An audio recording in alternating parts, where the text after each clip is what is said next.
Good afternoon, everyone. Thank you so much for being here. We're going to get started. As I expect, people will continue to trickle in. My name is Megan Hoyer. I'm the Director of Public Programs and Public Engagement at the Whitney Museum of American Art.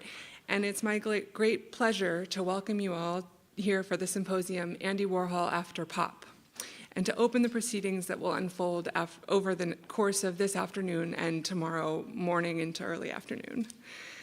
The impetus for this symposium is the first American Warhol retrospective in 30 years, Andy Warhol from A to B and Back Again, that is currently on view at the Whitney, just a few blocks away, as you all hopefully know and have seen. Curated by Donna DeSalvo, the show considers the full arc of Warhol's artistic practice, beginning with his commercial work in the 1950s and touching on every period and every medium that Warhol worked in. If making a Warhol exhibition is a daunting task, as I know it is and was, organizing a Warhol symposium is not exactly a piece of cake. There is such an abundance of scholarship that it can feel like an impossible proposition, or that's how I felt when we started this conversation about a year ago. Having attended the conference Andy AD, organized by Benjamin Buchloh at Harvard in 2008, I felt like I had been witness to the standard against which we were inevitably going to be measured. In the end, we decided to focus on a period of Warhol's work that has not defined his art historical or popular reputation, the 2 decades of activity following the attempt on his life by Valerie Solanas in 1968. This period plays a crucial role in the Whitney exhibition and is, it seems to us anyway, the most fertile ground for new scholarship on Warhol today. While this broad framing gives some sense of the direction of the way in which scholars, curators, and artists have been thinking about Warhol over the last decade or so, these proceedings will still be far from comprehensive.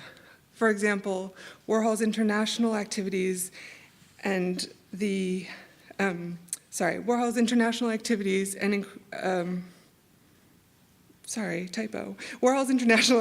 are not an explicit focus, although they easily could have been.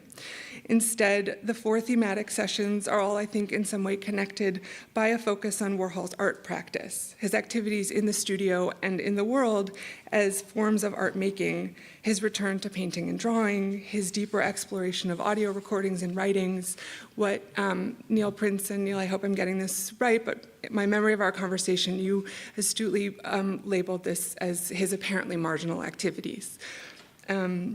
I want to extend my deepest thanks to all of the brilliant thinkers who will be speaking over the next 2 days. Donna and I are so thrilled that this event has been an opportunity to bring together senior scholars and younger voices, artists, and thinkers across several disciplines: art history, cultural studies, performance studies, painting, filmmaking, and conceptual art. Thank you to the Visual Studies program at Lang.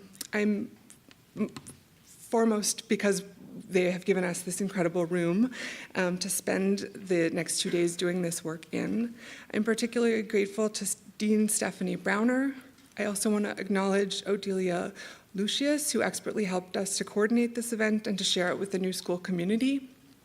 I'm also deeply indebted to my friend and colleague So-Young Yoon, Assistant Professor and Program Director of Visual Studies, for her commitment to the ongoing collaboration between the Whitney and the New School. I also want to thank many colleagues at the Whitney who have been absolutely instrumental in realizing this event. I won't name them all, but I am going to single out Emily Russell and Christy Mitchell. We wouldn't be here today if it weren't for both of you. Much gratitude as well to my comrades in the Education Department, especially Catherine Potts, Associate Director, and Helena Rubenstein, Chair of Education, and Andrew Hawks and Izzy Dow. Finally, I want to mention that it was Mark Licano, I hope I'm saying that right, who worked as a curatorial research assistant on the show, who had the original idea to focus the symposium on Warhol's work in the period after '68, and I want to acknowledge his insights and thoughtful collaboration as well.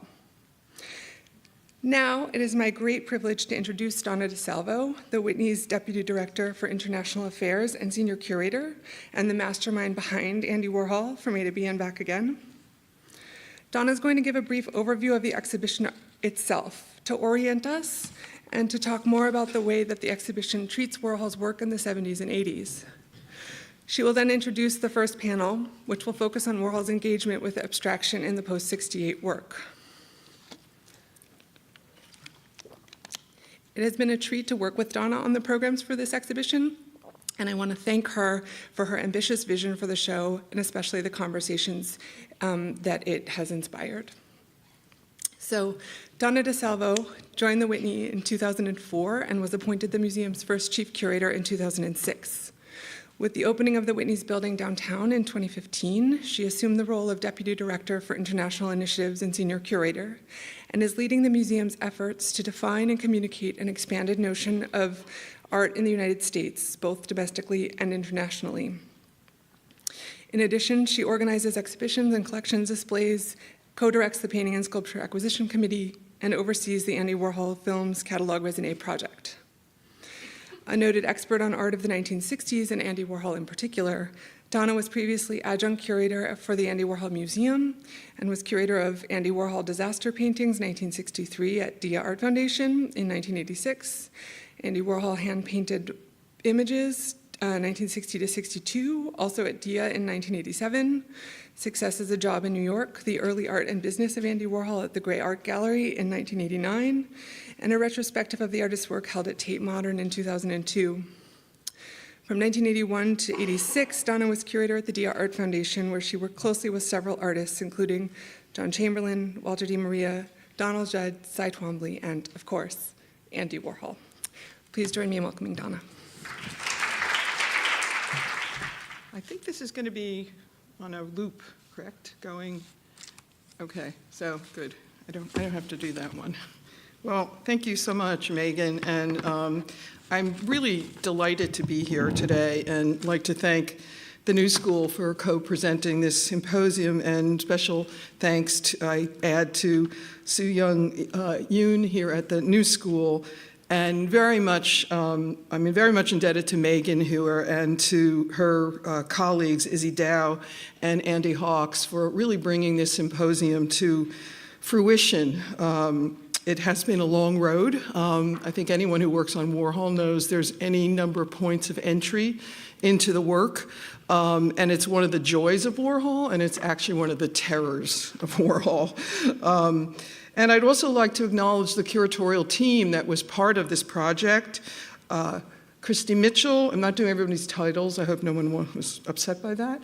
Mark Loacano, Lauren Young, and Claire Henry. And I'm particularly grateful to the symposium participants, scholars, writers, curators, and artists, all of whom I have long admired. I'm really humbled and honored that you agreed to participate in this symposium today. So I just wanted to put out a few points as the images scroll behind us. And that is, I think from the very beginning, we took this position of the need to consider Warhol's work holistically rather than in isolation. And one premise of the exhibition is, in fact, that Warhol understood his project holistically.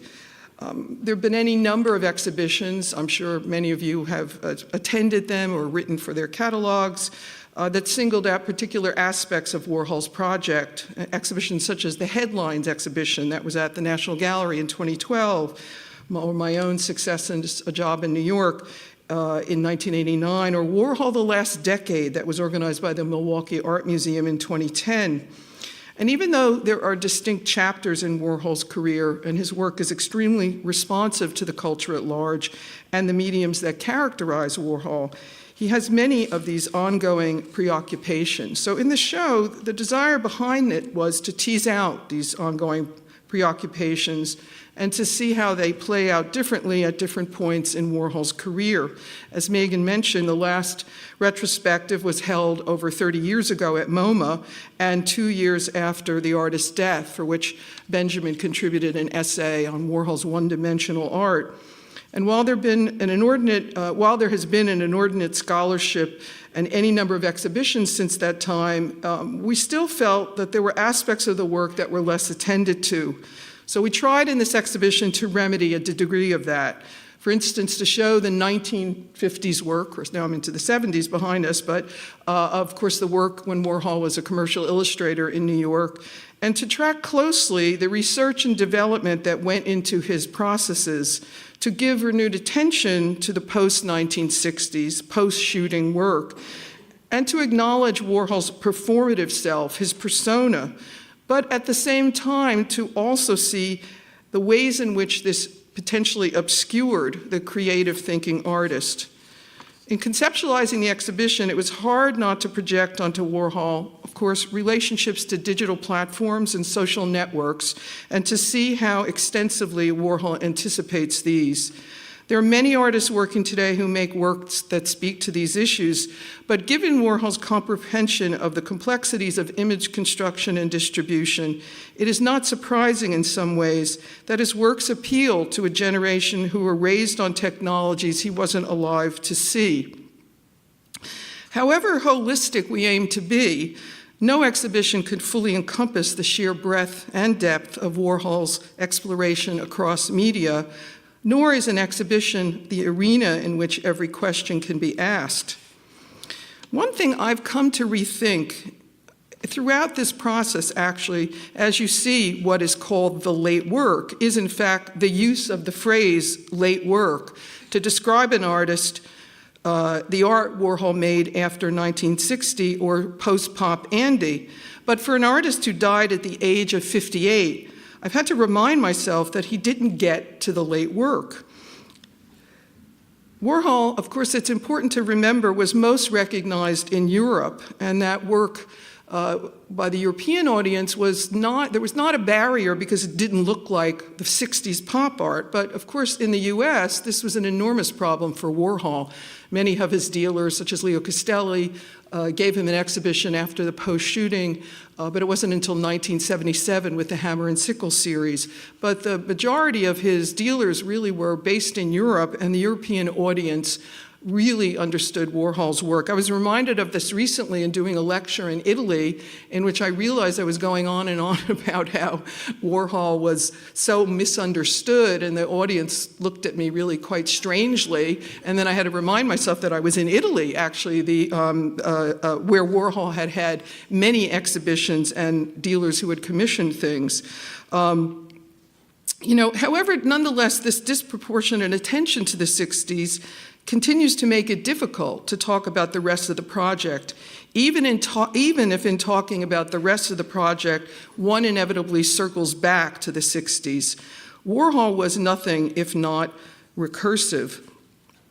There is one of the sessions called Perpetual Warhol, which I think speaks to this way in which Warhol proposed so many new models for the production of art as well as distribution. One that harkened back to the studios of the Renaissance while embracing the capitalism of post-war America. How and what do these models mean today? Warhol's late work, or later work as I'm now calling it, is arguably more influential for artists who came of age during the 1970s, 80s, and 90s than his earlier pop. So what role did Warhol's work play in shaping the art of the 80s to the present?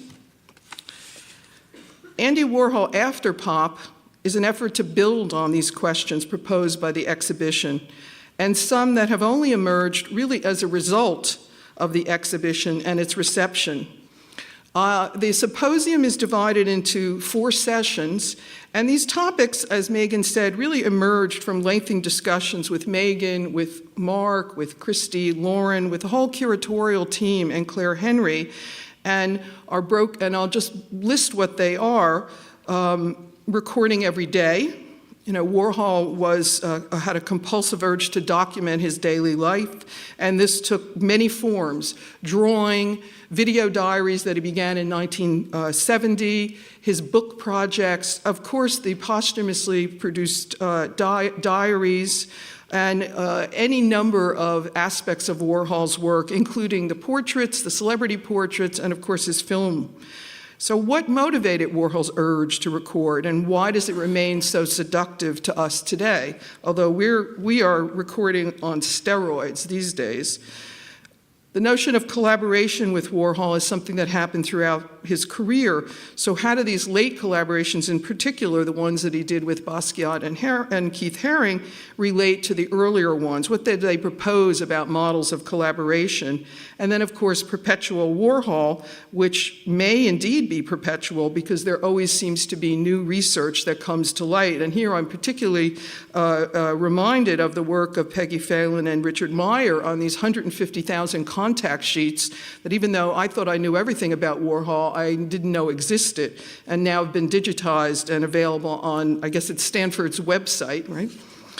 And then modes of abstraction, which will kick off the symposium. Warhol talked a lot about abstraction. He said, "I always thought I could have been an abstract expressionist. All you had to do was put down some paint or something, as long as you did it with style." He bought into the idea of abstract painting as the highest art form, and he was dogged by many critics' refusal to credit him as a serious painter. In the various statements Warhol made about abstraction, it is not clear if his interest was in the look of abstraction, abstraction as a style, or the critical respect he thought abstract painters received. Reviewing Warhol's shadow paintings, the 102 paintings commissioned by Heiner Friedrich for 393 West Broadway, and arguably his most overtly abstract paintings, and I think the subject of our presenters, some of our presenters today, Thomas Lawson wrote, and there are about 3 reviews that were written at the time, and I quote, "The shadowy image of this series is hard to decipher, and the first impression is of a repeating arch-like motif which seems virtually abstract. The work as a whole has that meditative look of so much formalist abstraction, but of course, only the look." So what is abstraction in Warhol's art? Is it something that reads? Is something that reads as abstraction an abstraction? Or where should we look for it? The exhibition, of course, includes the shadows, the oxidations, the series in which he consciously attempted to make abstract painting. Or should we look at his use of camouflage? Or should we be looking at the slippage and off-register of his more representational silkscreens like Suicide, Fallen Body, or even earlier in the optical effects that he created in paintings such as S&H green stamps? So we're going to move ahead. I think we're good on time, Megan? Yes, good, okay. And I'm going to introduce the panelists. And I do just want to say one note that unfortunately, due to unforeseen circumstances, Adam Pendleton is not able to join us today, and he really sends his sincere regrets. Benjamin H.D. Buchloh is the Andrew W. Mellon Professor of Modern and Contemporary Art at Harvard University's Faculty of Arts and Sciences, where he teaches courses on the history of Weimar culture and post-World War II American and European art history. A selection of his essays on American and European artists of the post-World War II period has been published in 2 volumes, Neo-Avant-Garde and Culture Industry by MIT Press in 2006, and Formalism and Historicity by MIT in 2016. A 3rd volume, Refuse and Refuge, is currently being prepared for publication. I hope that was refuse and not refuse. Refuse and refuge, okay. With Rosalind Krauss, Hal Foster, Yvon Lebois, and David Joslet, Buchloh's the editor of the 2-volume History of the Arts of the 20th Century, Art Since 1900, published by Thames and Hudson. As a co-curator of the retrospective exhibition of the work of Gerhard Richter at the Metropolitan Museum Met-Breuer, scheduled for 2020, Buchloh will publish his forthcoming monograph on the artist on that occasion. Buchloh has published widely on Andy Warhol. His essay, Andy Warhol's One-Dimensional Art, 1956 to 1966, first appeared in the exhibition catalog for Kynaston McShine's Warhol Retrospective at the Museum of Modern Art in 1989. In 2008, Buchloh organized the symposium Megan referenced, Andy at 80 at Harvard, and edited the subsequent issue of October magazine that collected the proceedings. Courtney J. Martin is the Deputy Director and Chief Curator at the DIA Art Foundation. Prior to DIA, she was an Assistant Professor in the History of Art and Architecture Department at Brown University, Assistant Professor in the History of Art Department at Vanderbilt University, and a Chancellor's Postdoctoral Fellow in the History of Art at the University of California, Berkeley, as well as a Fellow at the Getty Research Institute and a Henry Moore Institute Research Fellow. She also worked in the Media Arts and Culture Unit of the Ford Foundation in New York. In 2005, she received an Andy Warhol Foundation Arts Writers Grant. In 2012, Courtney, Miss Martin, curated a focus display at Tate Britain, Drop, Roll, Slide, Drip, Frank Bolling's Poured Paintings, 1973 to 78. In 2014, she co-curated the group show Minimal Baroque, Post-Minimalism and Contemporary Art at, oh boy, this is a tough one. Is it Ronner Boxholm? Oh, okay, it was close, thank you. In Denmark, from 2008 to 2015, she co-led a research project on the Anglo-American art critic Lawrence Alloway at the Getty Research Institute and is co-editor of Lawrence Alloway, Critic and Curator, published by Getty Publications in 2015, and was the winner of the 2016 Historians of British Art Award. In 2015, she curated an exhibition of the American painter Robert Ryman at the DIA Art Foundation, entitled Robert Ryman, and she is editor of 4 Generations, the Joyner Graffuta collection of abstract art published by Gregory R. Miller and Company in 2016. In 2018, she oversaw exhibitions of works by Mary Corse, Dan Flavin, Nancy Holt, Dorothea Rockburn, Blinky Palermo, Keith Saunier, and Andy Warhol at DIA. She received a doctorate from Yale University for her research on 20th century British art and is the author of essays on Rashid Areen, Kader Attia, Rina Banjari, Frank Bolling, Lara Favoretto, Leslie Hewitt, Asker Bjorn, Wanguchi Mutu, Ed Ruche, and Yinka Shinabari. R.H. Quaitman is an artist living and working in New York City. Quaitman's paintings are organized into chapters that draw on abstract, photographic, and site-specific motifs that are informed by the historical, archival, architectural, or social spaces of a specific site. As a result, the works can be seen in isolation or in constellations targeted for specific exhibition environments. Her paintings are currently on view at the Guggenheim alongside Hilma Klint in + X, Chapter 34, and have also been featured in Documenta 14, the 54 Venice Biennale, and of course the 2010 Whitney Biennial. Solo shows dedicated to her work have taken place at the Secession in Vienna, the Museum of Contemporary Art Los Angeles, and the Tel Aviv Museum of Art, the Renaissance Society in Chicago, as well as other venues. So without further ado, please join me in welcoming our esteemed colleague, Benjamin Buchloh, to the stage. Well, thank you, Donna, first of all, for your very kind and generous introduction and the invitation to participate, but more than that, of course, for an absolutely ravishing exhibition. I'm already thinking that I have to buy tickets to go to San Francisco to see it in a later point again, since it's hard to believe that it's disappearing soon. So we all owe you a lot. Thank you. And I also want to thank Megan Hoyer for all the work she put in inviting us and coordinating this. So my short talk, since we were supposed to give short talks, is called What's in a Shadow? Andy Warhol's 102 shadow paintings from 1978 and 1979 were painted and silkscreened 6 years before his death, with the help of several assistants in the factory. They constitute undoubtedly not only one of the truly great late works, even though I've just been corrected not to properly call it late work, by an artist of modernity at large, but also one of the most crucial painting cycles of the 20th century. They inevitably thus call up another eminent late cycle, painted and exhibited in New York a mere 12 years before, Barnett Newman's Stations of the Cross from 1966-1967.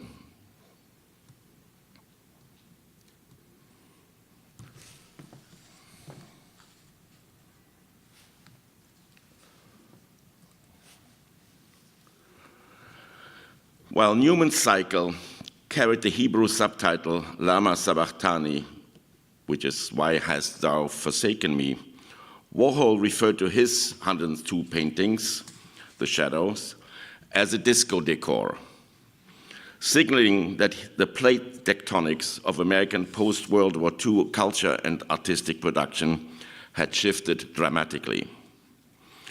However, rather than positing these two major cycles as utterly incomparable and incompatible phenomena of different historical origins, contextual and individual motivations, which of course they obviously are, I want to speculate in this brief reflection on some of the paradoxes that connect these two epochal works after all. Beyond the extraordinary size, scope, and scale, both cycles assume spatial dimensions beyond what had been, up to that moment, conventionalized as abstract expressionism's mere sequels to mural painting. Yet these large-scale serialized sequences of abstraction equally acknowledge that the painterly avant-garde's earlier aspirations to architecture in order to reconstitute conditions of simultaneous collective perception in public space had been annihilated by totalitarian history. Thus, the monumentality of these spatialized and serialized cycles attempts to recollect two fundamentally different types of historical destruction of the subject in public space. Newman's records the decisive destruction of Western concepts of utopian aspirations, whereas Warhol's monumental mural recollects the annihilation of even the most residual forms of subjectivity that had still driven Newman's painting as acts of mourning.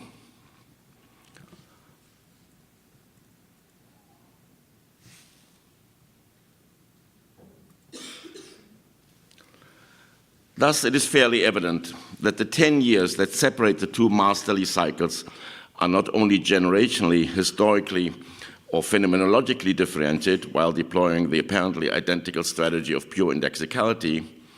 More importantly, their indexical, let me go back to this for a moment. More importantly, their indexical abstraction draws on fundamentally different historical sources. Newman's on the modernist legacies of an increasingly self-referential semiology, whose extreme reductivism and orthodox prohibition on any kind of representation had no longer allowed any pretense that after catastrophic destructions of Western European belief systems, any factual representation might still be claimed. Newman's phenomenological purism was driven, as we now know, thanks to Yves Lambois, by its dialectical negation and historical extension of Mondrian's semiological radicality. What both cycles, however, obviously share is their emphasis on indexicality, the indexicality of abstraction itself. Yet one is purely painterly in Newman's case, whereas the indexicality of Warhol's shadows is manifestly derived from photographs, apparently of more or less random shadows captured in the factory. The opposition of indexicalities, however, opens up a number of crucial questions reaching far beyond the by now more than obvious semiological typologies. While Newman's paintings trace an extraordinary differentiation of painterly processes, generating an alphabet of gestures and factors, Warhol's photographically mediated and serially repeated traces of shadows not only engage in painting's archaic foundations in mimesis, but they inevitably trigger references to far more and earlier modern literary, photographic, and filmic genealogies. In the brief time at my disposal, I will try to sketch only two trajectories of these historical dialectics of the shadow. Both originate in the history of modernism in the first half of the 19th century. One being the literary, philosophical, and psychological fascination with the shadow evident in Romanticism and its demonization. The other originates in the history of photography and its positivist desire to increasingly subject phenomena from the spheres of the mythical and the unknown to scientific secularization. The shadow as a sign of the subject's corporeal self, grounded in its inevitable eventual somatic disappearance in death, is demonized in Romanticism as a symptom of an increasingly precarious concept of existential and psychological identity. The most prominent example could be found in Adalbert von Chamisso's 1814 tragic account of Peter Schlemihl, of which I'm showing you a cover here. Schlemihl makes a pact with the devil to exchange his shadow for an inexhaustible pouch of gold, only to find that he is swiftly punished by total social isolation and ultimately by exclusion from humanity at large, condemned to wander the earth. After all, Schlemihl transmits the horror of an imminent future of disembodied and alienated subjectivity under capitalism that has lost both its corporeal identity and its psychic presence. This is one of the early illustrations of Schlemihl selling his shadow to the devil. Its opposite, the trajectory of the scientific secularization of the shadows, would be formulated 20 years later. One example of this still almost reluctant demythification could be found in William Henry Fox Talbot's contemplation of his photogenic drawings in 1835. With some ambiguity, Talbot assures us that with the help of the photographic technology, we will soon recognize that shadows have acquired the condition of a merely optical phenomenon. They have become a mere scientific specimen. And I quote Talbot, "The phenomenon appears to me to partake of the character of the marvelous. The most transitory of things, a shadow, may be fettered by the spells of our natural magic, and may be fixed forever in the position which it seemed only destined for a single instant to occupy." End of quote. But Talbot's positivist Enlightenment culture that promises to emancipate the subject from its mythical grounding in the corporeal underworld of the shadow would not prevail. Quite the opposite. If the shadow is the ultimate element of visual veracity and concretion, and the onset of the object's dematerialization and its writhing from the world at the same time, the mystery of the shadow had to retain and would have to regain its mythical power. This all the more so since the shadow is always dialectically completing the object, and at the same time abolishing the object's material substantiality. With an increasing industrialization of image production and an ever more pervasive technological rationality in photographic production and film, the necessity of endowing the image of the subject with renewed mythical powers would only intensify and accelerate. Ever since the early days of 20th century cinema, the subject's demonic dimensions would be resuscitated with hypertrophic intensity and ever-expanding frequency in the shadows of cinematographic spectacle, remaining pervasive even after World War II, at which moment, for some reason that I can't identify at this point, the cinematic cult of shadows seems to have declined and eventually withered away.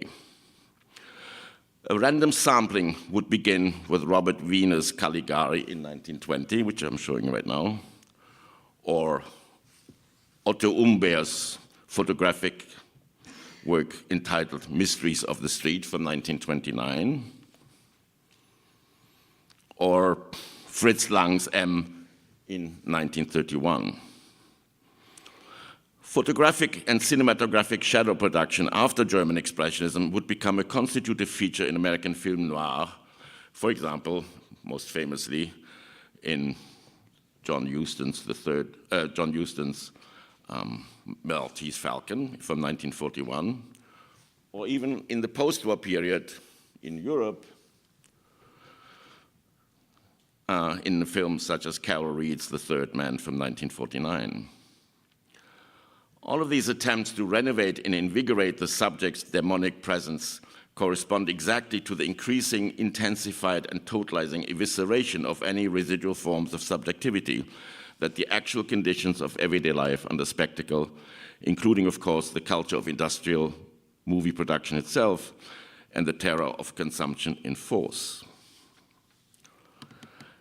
It almost appears then as though the later day in that historical process of increasing domination and control, the mythical shadow formation to counteract that annihilation had to become all the longer in the production of the image. If Warhol's shadows are in fact at least partially, if not primarily mediated by this photographic cinematographic tradition, they will inevitably also call forth images from that discursive formation. That is, the citation of the shadow in the service of cinematographic spectacle.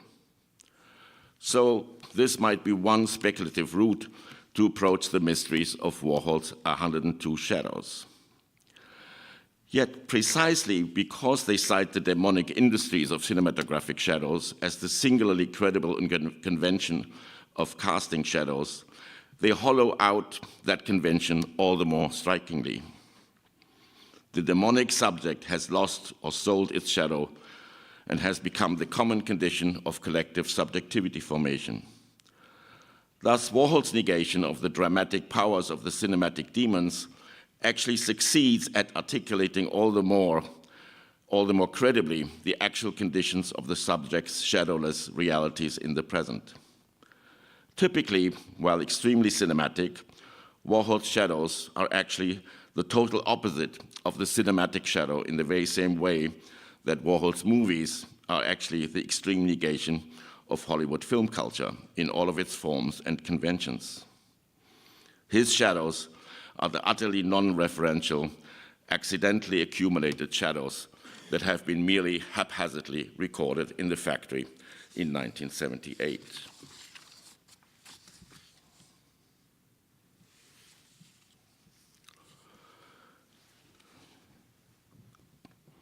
But we can and we must, of course, also attempt to follow the other route, the second route of the shadows in modernity, the one that we identified with Talbot as a positivist attempt at a paradoxical enlightenment project.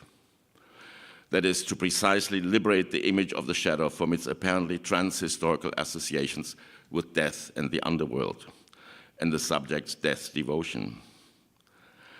That lineage had, of course, found its articulation not only in photographic, but also in painterly reflections, most notably, as to be expected,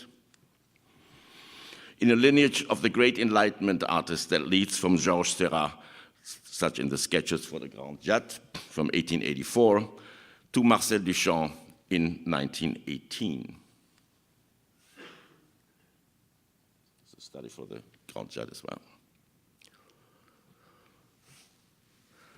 And obviously, we would do well not to underestimate the impact of Duchamp's subversive undoing of mythical forms of representation and visuality on Warhol's work.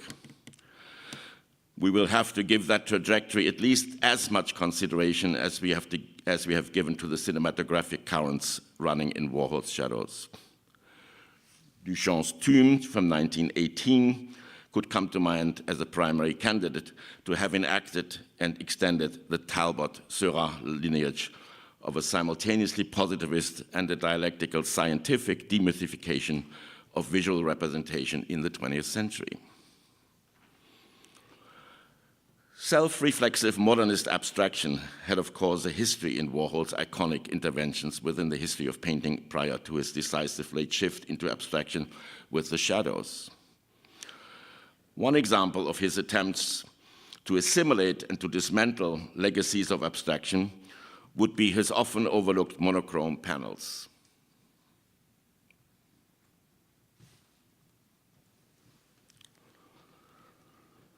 What Warhol called the blanks, and their specific epistemology of simultaneously negating the validity of abstraction and of figuration. After all, even if those blanks might have been partially inspired by Yves Klein's Proposition monochrome from 1957, the devastation brought by Warhol's monochrome blanks on modernist self-reflexivity and reductive radicality could not have been more complete. This would become all the more strikingly obvious precisely in a comparison with monochrome painting of the 1950s, be that Klein or be that Jasper John's partially monochrome paintings. In Warhol's monochrome panels, the blanks as he called them, even the last psychic residue or minute spiritual atoms of chromatic ambiguity had been purged. It is not surprising to hear from eyewitnesses working at the Leo Castelli at the time that collectors, when they were inquiring or acquiring the diptychs, often suggested that the blank monochrome panels might as well be left behind as so much meaningless painterly bulk.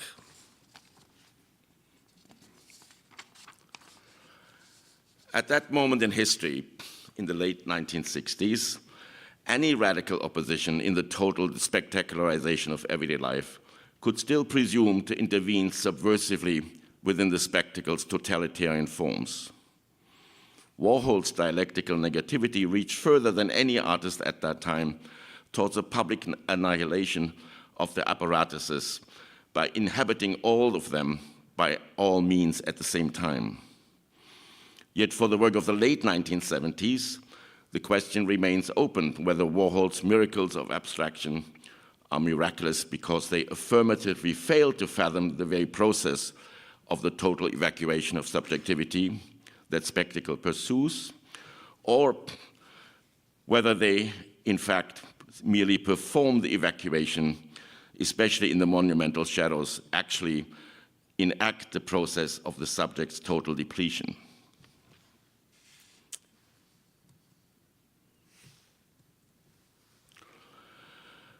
Another example, to conclude, of Warhol's utterly uncanny precision in dismantling the perpetually enforced arsenal of mythical forms of thinking and the conditions of spectacle can be seen in one of the silkscreen prints of Warhol's portfolio Myths, produced 2 years after The Shadows in 1981. The print itself is appropriately also called The Shadow. 9 of the 10 prints all deploy the by then typically Warholian idiom of synthesizing chromatic denaturation with banal Disney-style contour drawings on the basis of found photographic reproductions. Only the 10th print, Warhol's self-portrait, differs from all others.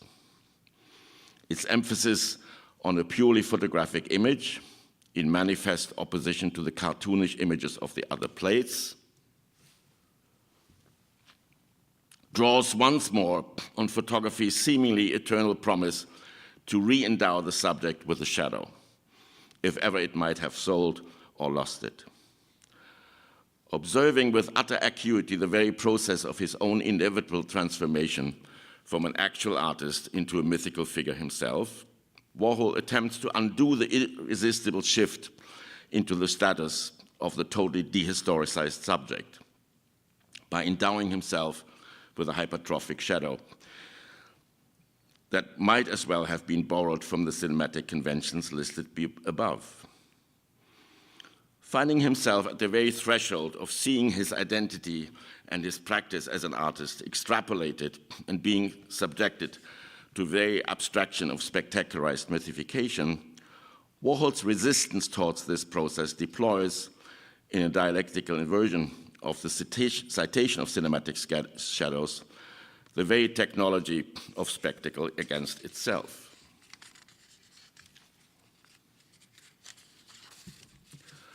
Once again, it is in another example of the almost archaeological historical precursors of Warhol's shadow that we can recognize an almost enchanting subversion and duality of shadow and shape, of presence and absence, of matter and dematerialization.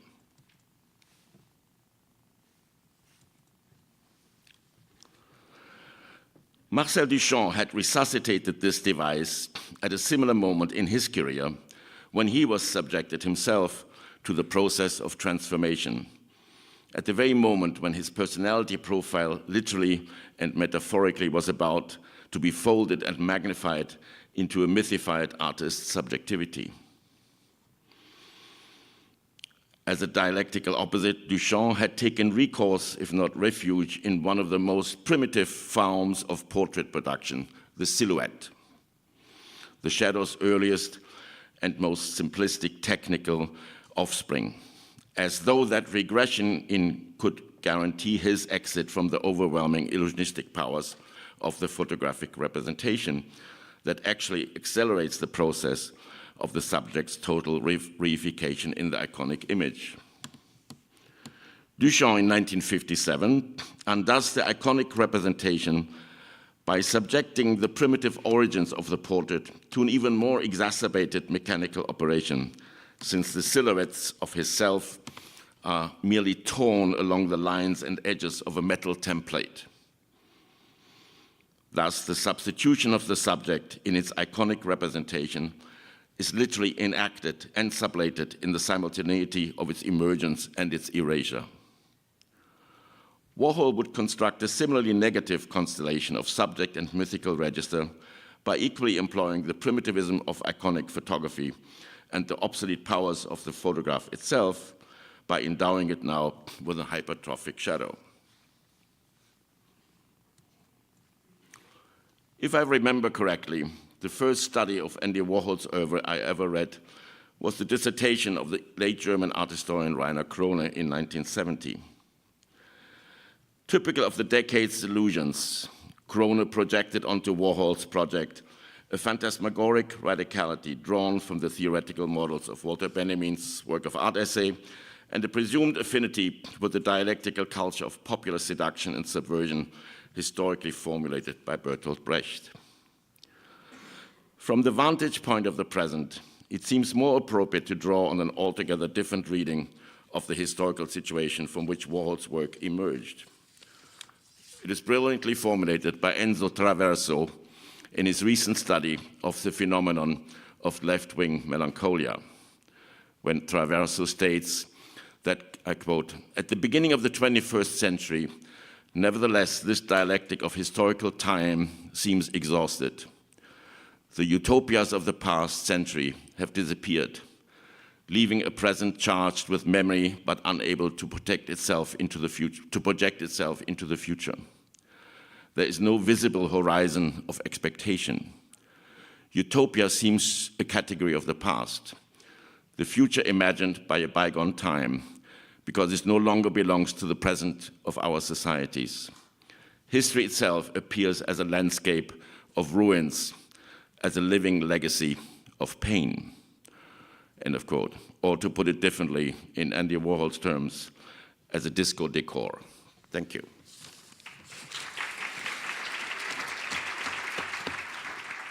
I really want to thank Donna DeSalvo for inviting all of us into this project. I think it's really important what you have done. And I've said this to you a few times, but I think it's absolutely true that we will all come out of this thinking something very different about Warhol.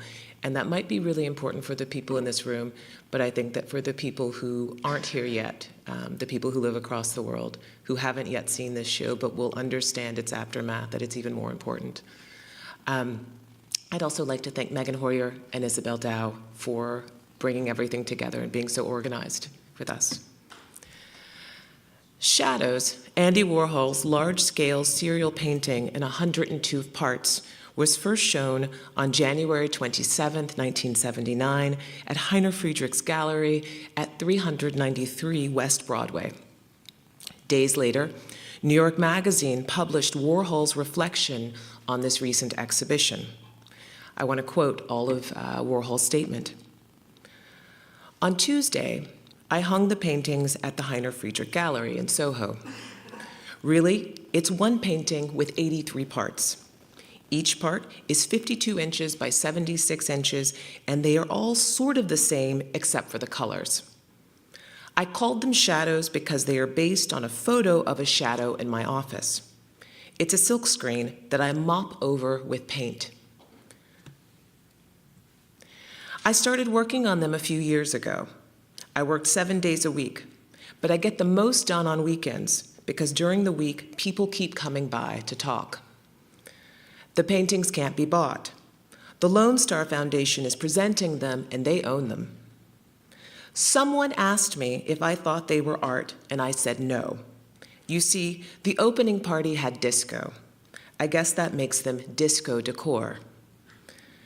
This show will be like all of the others. The reviews will be bad. My reviews are always bad. But the reviews of the party will be terrific. I had the paintings hung at eye level. Any lower and people would kick them, especially at the party.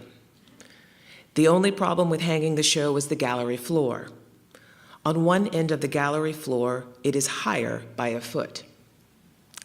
But the kids helped me, and when we finished, we all had lunch. I ate a pickle, and I drank some Evian, and then some Perrier Jouet. The gallery looked great. It's a simple, clean space. My mouse show is bigger, but this is the biggest show I've ever had in New York in a long time. After we finished, I took a walk with some friends. We stopped by at Ivan Karp's gallery, OK Harris. He told me that there were a lot of people now doing shadows in art. I didn't know that. Then we crossed the street and went into Holly Solomon's gallery.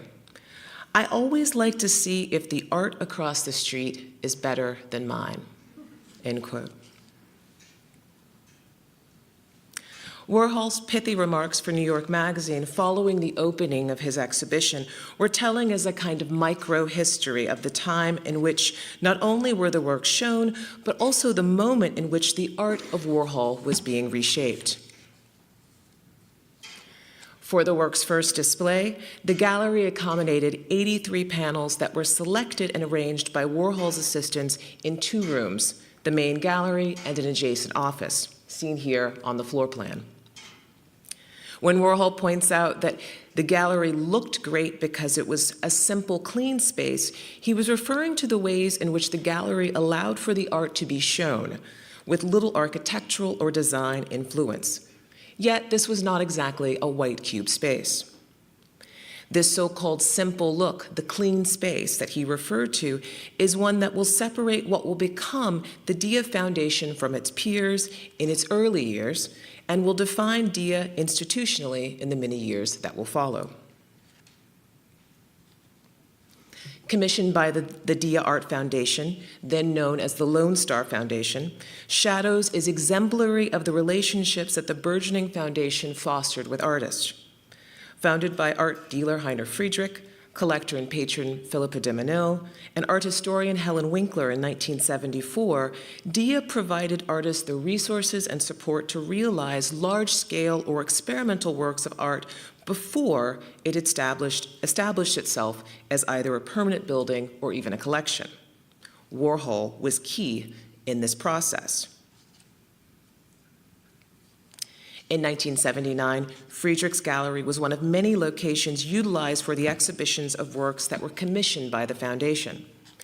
When Warhol stated that the paintings can't be bought, he was acknowledging that not only was Friedrich's business functioning outside of its stated role as a commercial gallery during the run of his show, but that the very idea of what constituted an exhibition space was flexible and changeable, determined in part by the need of the artist for his or her art.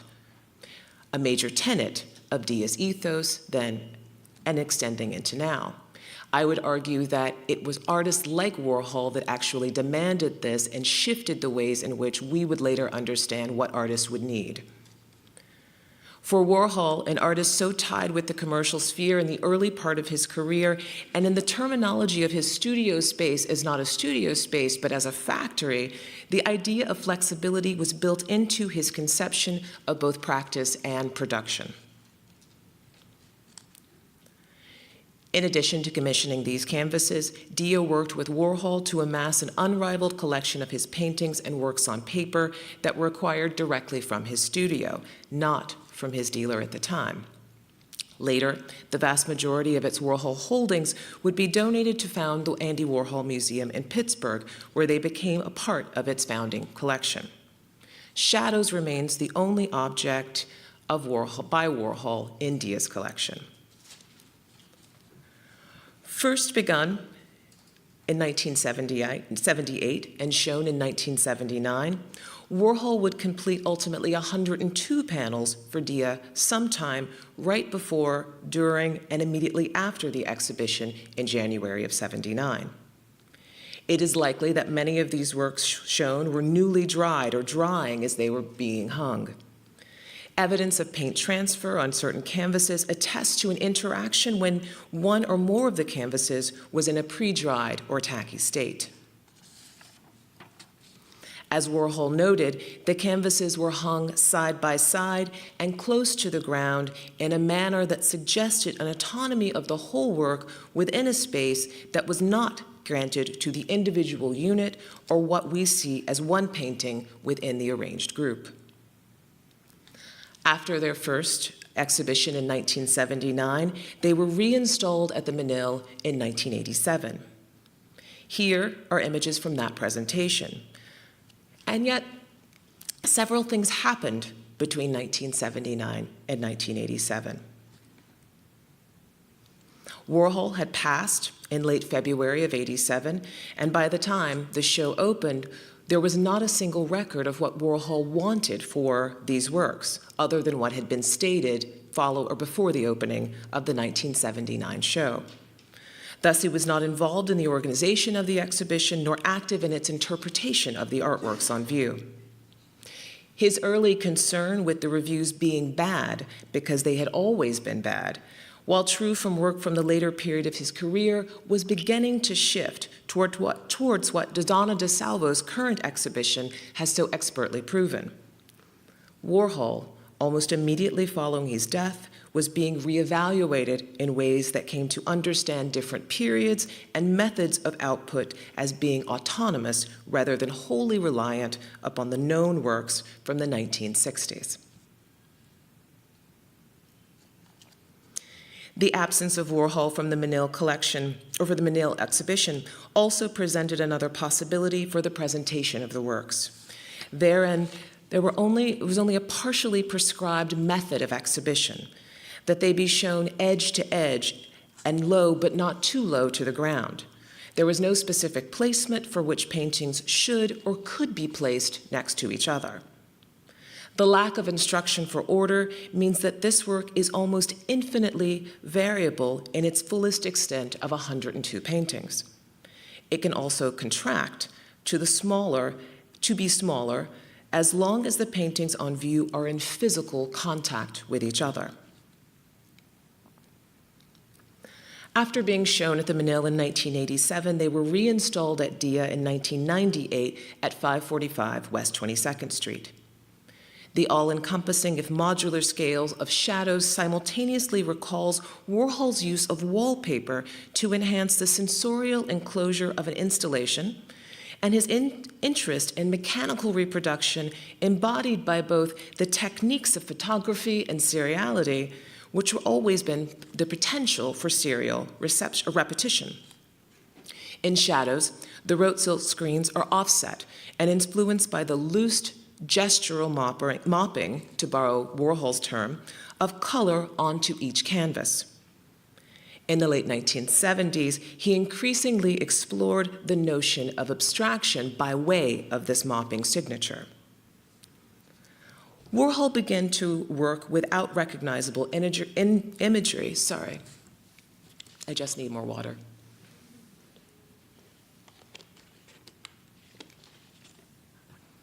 Warhol began to work without recognizable imagery and traditional painterly materials, or work with found objects of abstraction.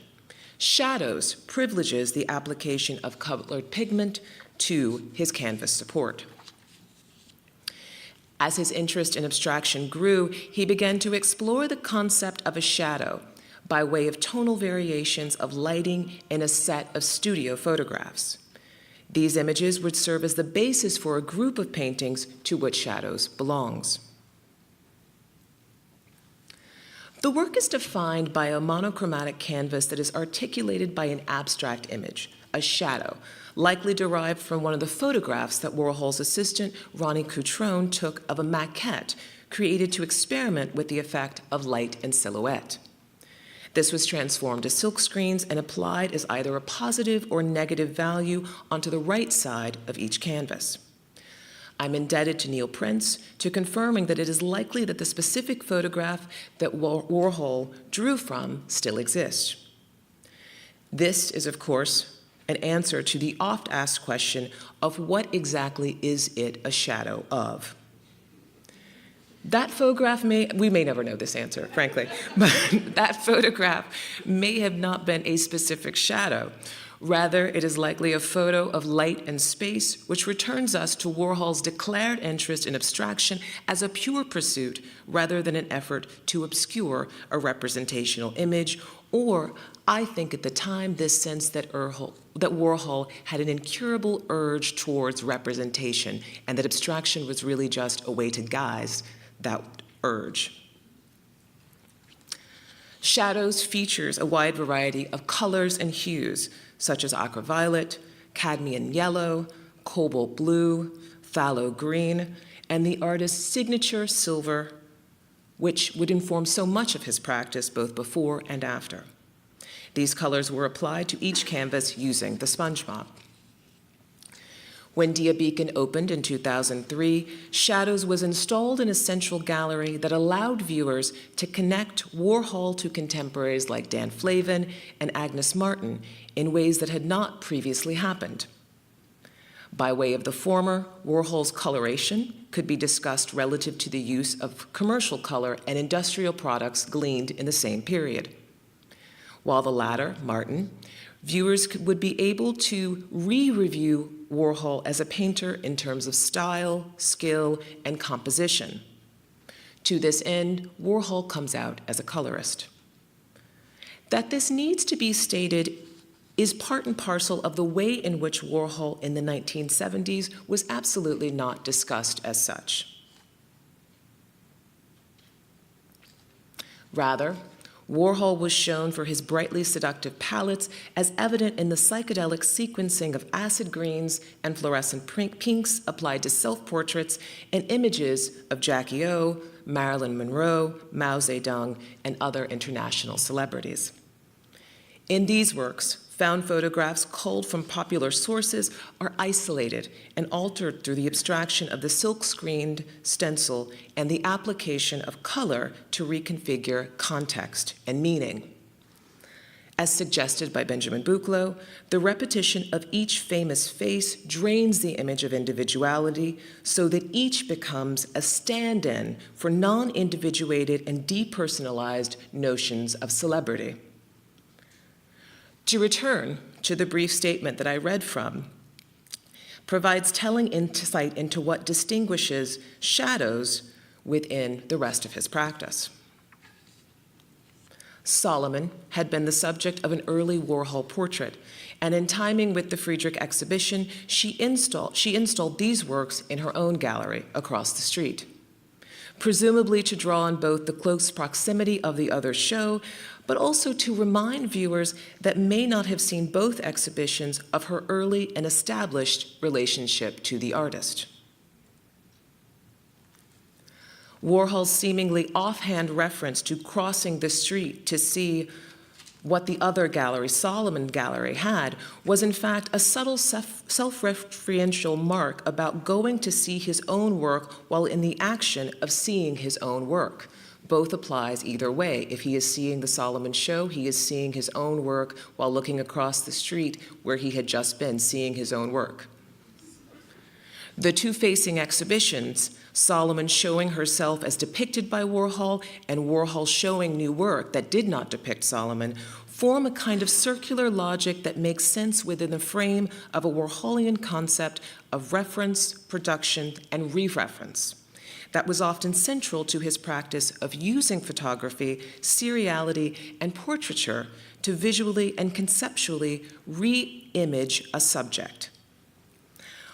When he says that what he wants to see is across the street and that it might be better, he is in fact referencing the fact that his older work was at that moment seen as being better and than his more recent work. So seeing himself making better work than the work that he was currently able to make, which is of course also doubly self-effacing. In many ways, Warhol's portrait of Solomon is not dissimilar from his portrait of the shadows. It is also Solomon's effort to cast a shadow on Warhol's new work.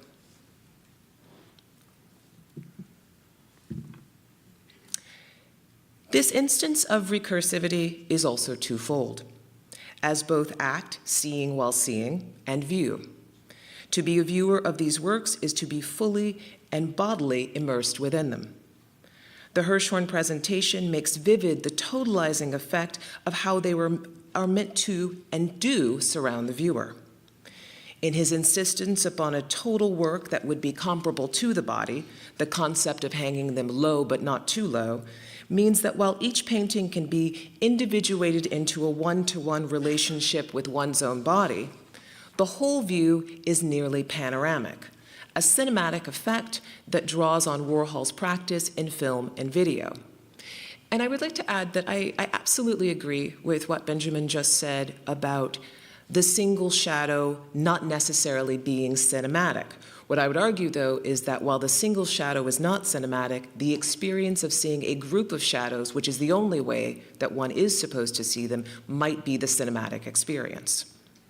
So, to turn around in the exhibition space is to pan the paintings in the manner of a camera, just as to stop and take in a view is to allow yourself to engage in the close-up, also in the manner of a camera action. The seamless groupings of the panels also evokes another type of image, a color bar of the type that appeared on television after the advent of color television and before the emergence of continuous broadcast. The disquiet between the shadow in light or dark and its determined tonality elicits the jarring experience of the simulated interaction of a televisual broadcast, interrupted by a flash of color over a dark screen. The experience of the break within the televisual transmission was often accompanied by a pitched frequency, making the move from the simulation of real time in television to the acknowledgement of real time as nothing more than a mass of pixels even more unsettling. I would argue that this is also true of the monochromes or the blanks relative to their representational other or their pair. The replication of a seemingly abstract gesture, a jagged peak or a horizontal extension, across the panels of shadows further minimizes the potential to ascribe any narrative logic to Warhol's work. Rather, as he dryly explained, the paintings are mostly the same except for their colors. That is, in shadows, color assumes the position of the work's subject. Despite Warhol's self-effacing dismissal of the works as disco decor, as all color and context, these paintings substantiate a genuine interest in composition, method, and style, indeed the very practice of painting itself. I have long been troubled by what I feel was Warhol's lack of confidence over his paintings, as evident by a phrase like disco decor. However, more recently, I have come to reevaluate what disco might have actually signified in the late 1970s. As critic Lisa Jones has noted, disco, the club, the music, and its attendant aesthetic, was the area in which people of all races, genders, and classes came together for fellowship. It was the church of equality. Warhol had often spoken of the 60s and its civil rights, metaphorically, as the place where different groups jostled at the doors of a party for entry. For Warhol, a working-class gay man who ascended the ranks perhaps financially and socially, but maybe not emotionally, the disco may have been a place of acceptance, a unified space where bodies freely mingled, touched, and overcame the labels that overburdened them, off the dance floor. Remember that the show, in his words, will be poorly received, but the party will not be. If possible, then the totalizing painted panorama of shadows that Warhol wants us to enter into is that kind of space, one in which he is a serious painter, and we are all equally welcome to engage in his decor. Thank you.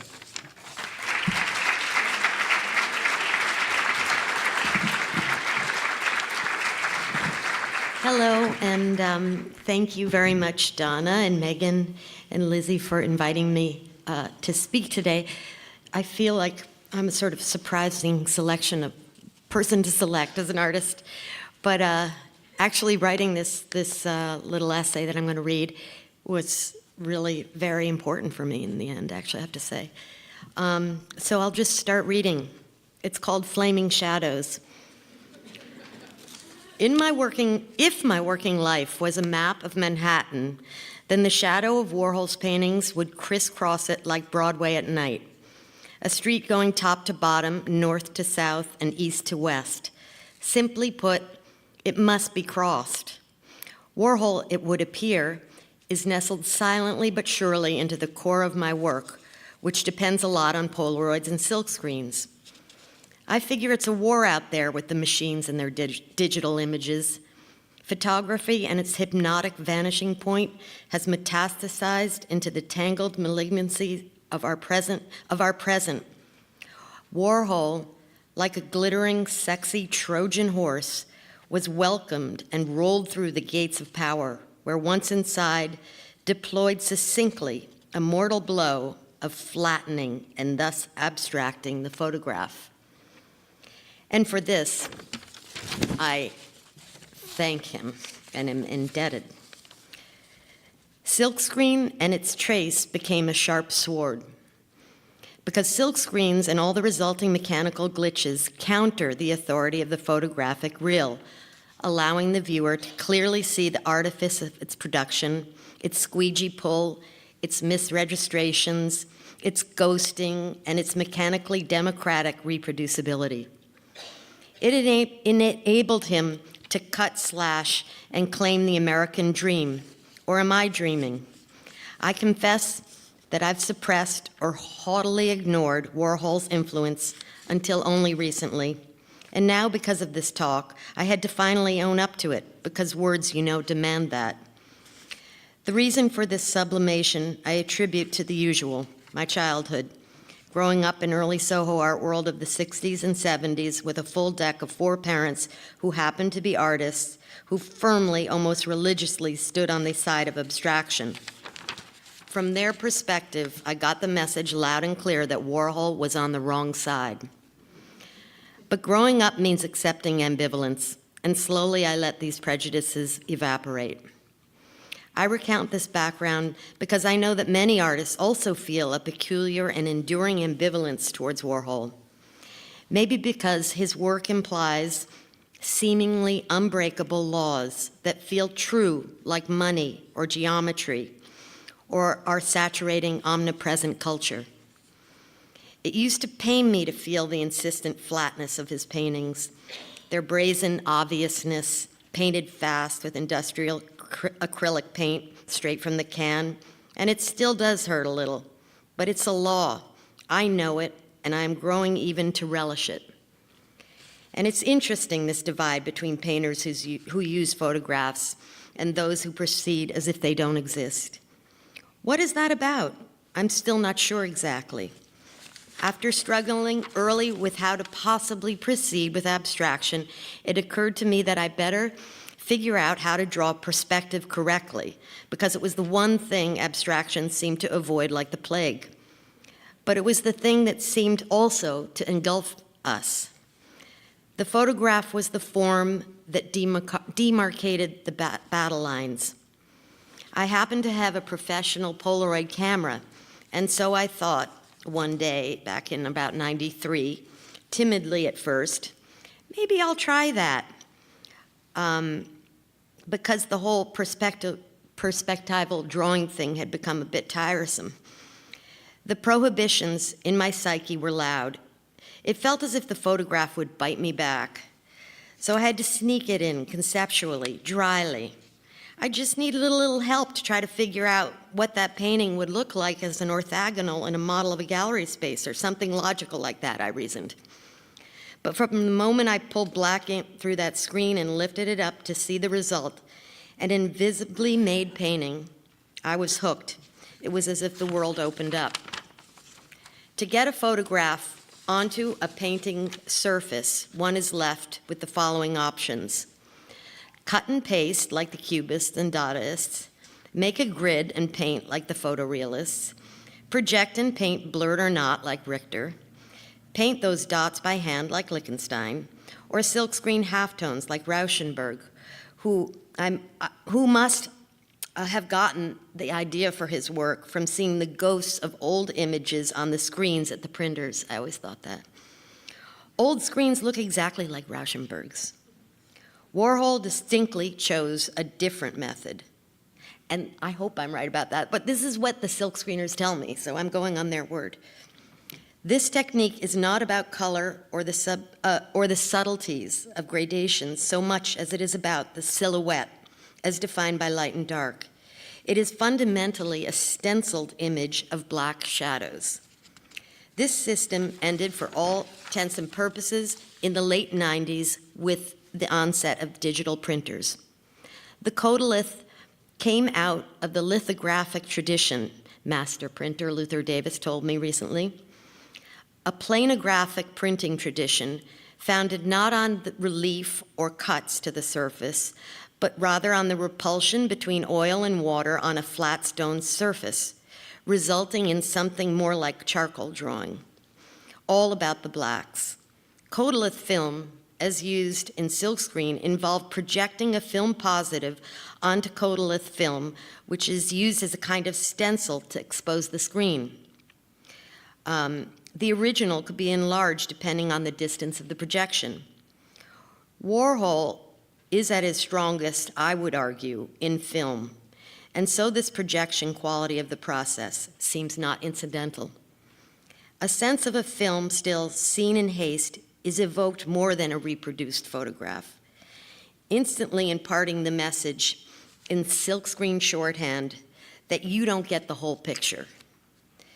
The other pop artists, or artists in general, were more wound up with reproducing by hand, somewhat guiltily I always thought, the effect of a painted photograph. While Warhol just prints it, dispensing with the difficult alignment problem of the four colors of the halftone process in favor of the stenciled shadow, and thus in favor of the image, of one image, usually that functions because of the shadow as a word or a noun. The other insight Warhol had was to see how everyone would distractedly or speedily fill spaces, outlines, I mean. Like in coloring book, you know, when you go like this. To this, we have to thank the swishing line that so defined the look of the 80s, you know, the one that Interview magazine uses. But I mean, I think it takes real insight to see something so basic and universal as a mark that we all know how to make and do make, and pull it out and make it an icon, kind of. I suspect that advances in printmaking precede advances in shifts in painting style. I always think that, and someday I'm going to work on that more. A picture negotiates distance because something in it corresponds to our reality. With Warhol, identity is profile. A painting is now inextricably, thanks to Warhol, the idea of itself, a silhouette of itself, inhabiting, negotiating both complex privileged spaces of museums, galleries, from or destined for rich people's homes, to the opposite, the street, the disco, the newsstand, the pinup, the storage room, the gum wrapper, and, well, let's face it, garbage. Just the facts, ma'am, no complexity, one-to-one, everyone can see. I have learned these lessons and continue to see Warhol in different ways now in my work.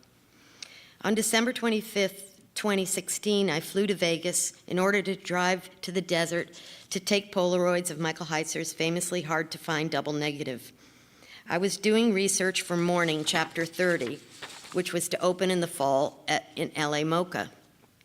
I thought taking a road trip to see this work, which is also owned by them, would help me understand what to paint.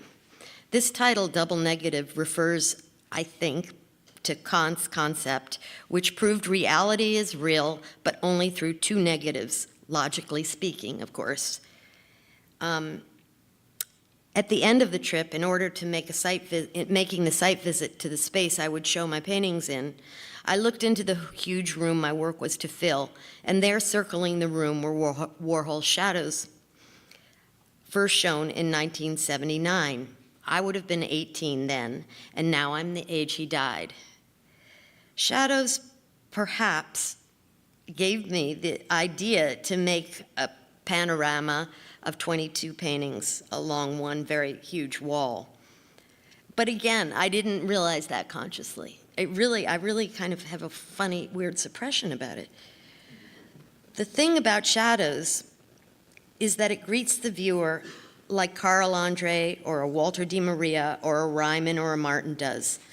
A kind of thud, reverberation back into one's own body in the present.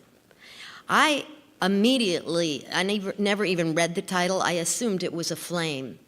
And I still see it as a flame. And it's like a flicker. And in that sense, it is very filmic, like a flick, like a flick. Pictures can suspend thought that way, pointing concisely in the direction of now. The more immediate context that makes me reconsider Warhol is the fact that I'm showing work at the Guggenheim in relation to Hilma af Klint, overlapping in time with Warhol at the Whitney. And it got me thinking about him and Hilma, both believers, he Catholic, she Lutheran, both finding ways to radically adjust, dilute these old religious alliances in response to their own lives, hers at the turn of the century, his, well, the century, simply. These insights extend into our present, their unknown future. The way I see his work never stops shifting, from genius to sad old guy outside the nightclubs on cold nights, to, well, just a white wig whose spiky white hair a silhouette in the shadows. Devilish Andy, antidote to saintly Hilma, who demurely abstains from sex, money, and fame. But both rejected painting as understood in their time. She detonating painting's history like an atom bomb, just like Andy did, frolicking and mocking painting with wit of the highest comic tragic order.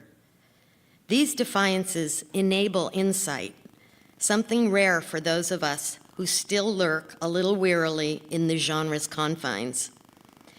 There is a sense of explosive confidence and cool, if not coldness, about both, as if they are addressing in an other, much bigger, enlightened viewer behind me. Both, I maintain, uphold the radical anarchy of early abstraction. Warholian law stands blindfolded like justice herself, whether we want them, his laws, whether we want them or even see them. I didn't until very late in my working life. But there it is, Warhol, resonating like the sound of his name. I have no choice but to follow, like Judy Garland singing, "Come on, get happy, get ready for Judgment Day." Warhol's shadows, like Kant's double negative, prove reality. The shadow illuminates a flame. Thank you.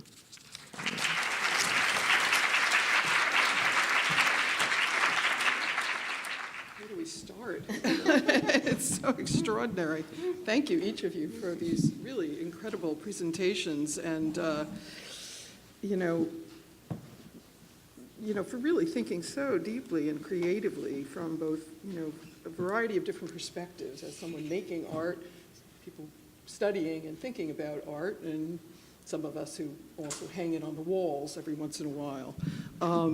So can you all hear me? Because I know this is Let me know. Everybody's good? Hold the mics. Okay. Oh, Well, I have to multitask. Wait a minute. Okay. Do my best here. So I wanted to start actually something with Benjamin that you presented, well, throughout your presentation, but one of the things I was really fascinated by was the story of Schlemiel, correct? Okay, which, by the way, is that the origin of when someone's called a Schlemiel? Okay, I didn't. Yeah, that's where it comes from. Yeah. Okay, all right. It has been recoded. It's like Schlemiel is now a dysfunctional schlucky. Yeah, that's what I thought, right. Well, but wandering in hell, basically, right? The same deal, so, okay. I might have to brush up on my Yiddish, because, right? So, but, one of the things I was really struck by is this idea, I think you land on a point where you're discussing essentially the end of any promise of utopia and reading this modernist project of abstraction in that way. And just thought, and then we'll talk more about Barnett Newman, but one of the things I was always found quite fascinating, I think, in Rainer Krone's references to Brecht, is to locate the shadow, even earlier in the game in Warhol's career, in the time he was a commercial artist, because it's so dependent on the use of photography and reproduction.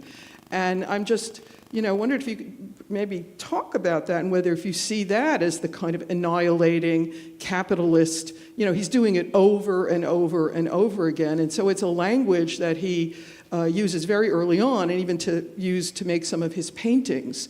So I just wondered if you can, respond to that. Okay.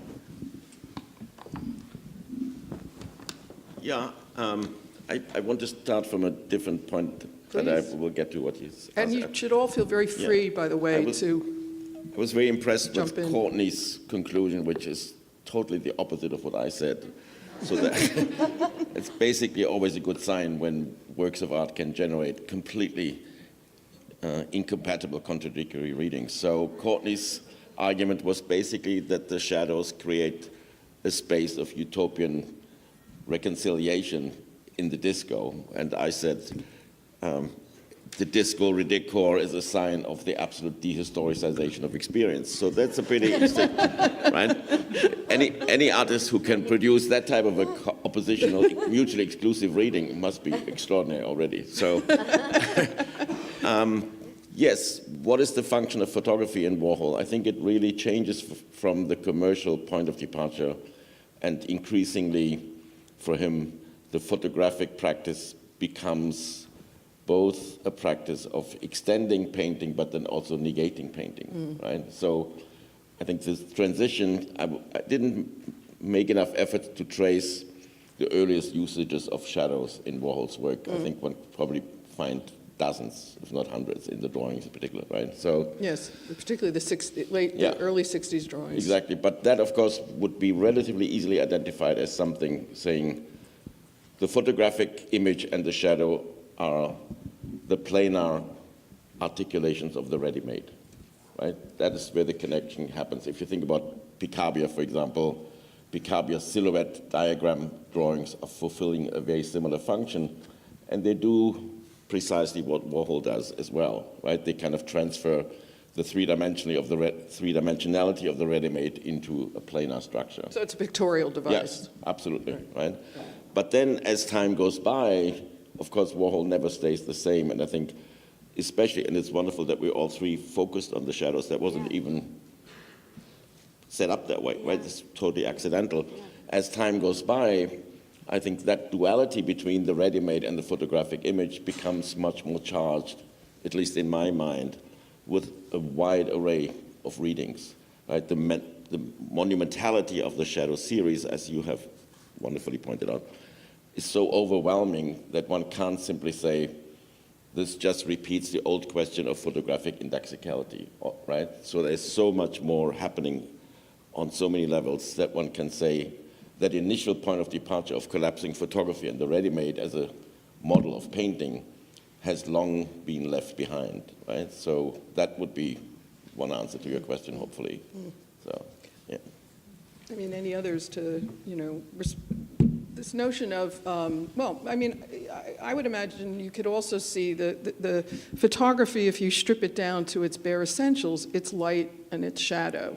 So it also could have a deeply existential quality to it, which is just like it is and it isn't. Right. I mean, there's that component of it as well. Now, whether you see that as affirmation and negation, well, in my way, I always say, like, okay, it is and it isn't. I don't know if that's the same thing, but, you know, there is, to me, something very existential about the way those works function, but then there's a recovery through the use of color. The colors are so wild in some way. And also, he flips it. Yes. So it's the The negative, positive and the but you're negative. not sure if it's the positive or the Yes. negative either. And it does seem like there's many more blacks, a lot more blacks, right? So that's interesting, I think. But I just think it's so interesting that people really can't accept and just end it that it's a shadow. That we have to say, what is it a shadow of? Which is so funny, sort of. Well, when you think about it, I mean, Warhol's an artist who trades in representation. So he only makes, there's only a few things that really would qualify as pure abstraction. And I guess it would be the oxidation paintings. There are the ones, but even, and the blanks, which have a kind of mechanical quality, because I think they're part of a mechanism and they work between representation and abstraction in the 60s disasters in particular. But the same in 79, then Warhol does the reversals, because no one wants to buy these well, even if they weren't for sale. I mean, they were for sale because Lone Star bought them. No one was buying these works. And I wanted to ask this question about why you think at the time there were such, there were so few reviews that have written about the shadows. And if you could almost even speculate, would we be thinking differently of them had there been more of a critical reception to them? And when you say, when you read, Courtney, the thing where Warhol says the reviews of the party will be good, but not of the paintings, I mean, I think Warhol's endlessly insecure. I mean, you read it throughout the diaries, because he does not feel accepted. And he wasn't by for the most part, critical community or even the museum community, particularly in this country. So, I mean, what happened? Why wasn't there? What's your thoughts? I can't tell you now, because I think what I think now is so clouded by, well, sadly, clouded by art history. So on the one level, I've got this long body that tells me what happened. So I can see the number of reviews that didn't happen. I can see, the amount of people that reacted in certain ways. What I can't see is actually the thing that you bring up, which I thought was so interesting, this idea of ambivalence. And I think that this is actually the space in which Warhol might have actually existed for a number of people. I don't think that it is just, I think the reviewers who came out and actually dismissed the work are actually a very small number. And the people who came to the party obviously are large relative, but they are large relative to the people that he knows. They're not large relative to the number of people that could have come to an exhibition opening in New York at that moment. And so someplace in the middle is all of the other artists, all of the other critics, all of the other curators and cultural people and collectors, and just make the laundry list of people who may have been ambivalent.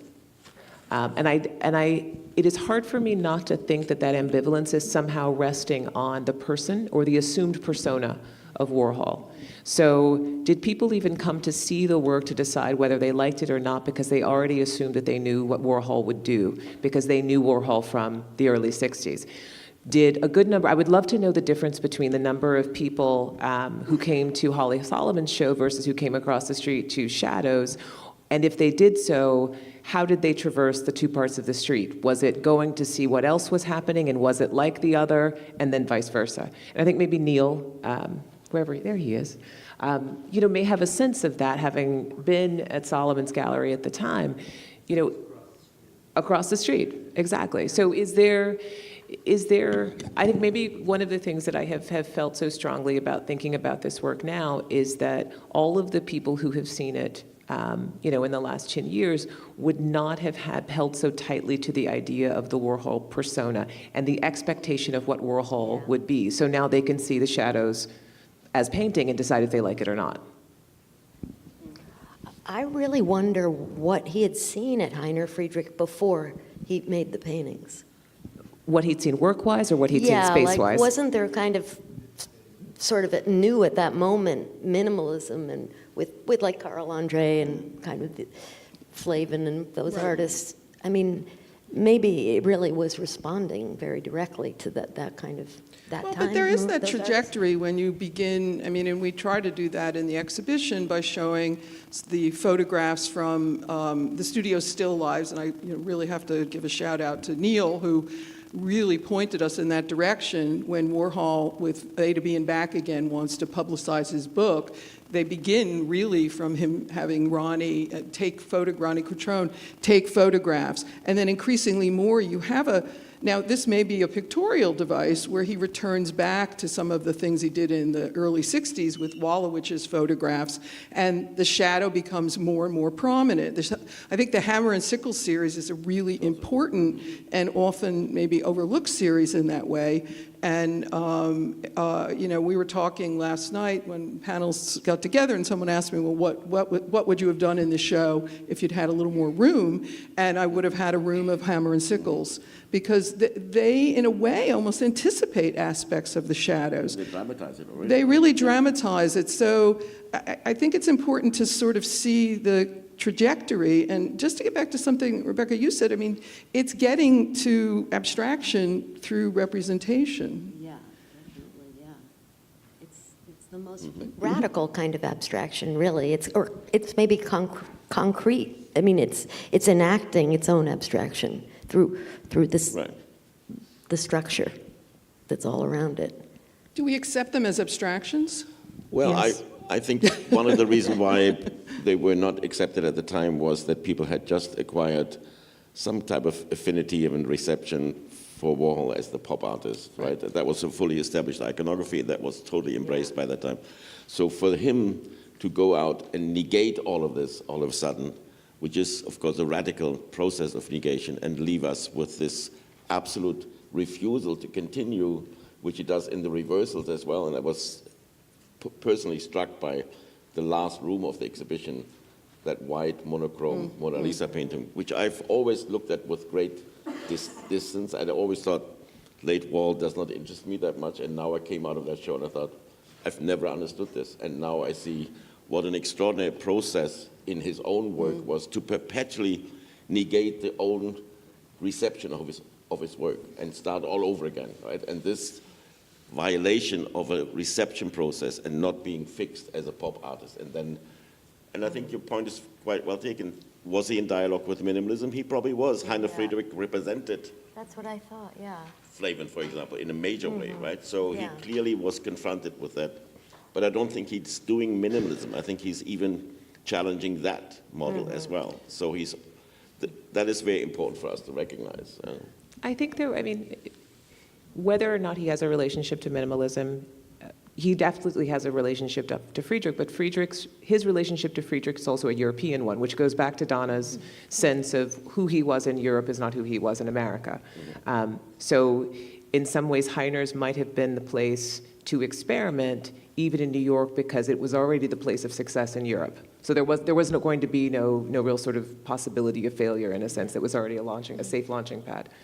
I would also say that I think it must have been incredibly difficult for someone of his age to paint at that moment in New York, because other peers, age peers anyway, were painting either in what was called at that point second generation abstraction, or they were going the sort of Philip Pearlstein route. So what he decides to do, I think, is actually probably more in concert with what is or is not being done in painting, and what he thought that he could where he thought he could interject himself, and less about what's happening in terms of three-dimensional work or installation work at that moment.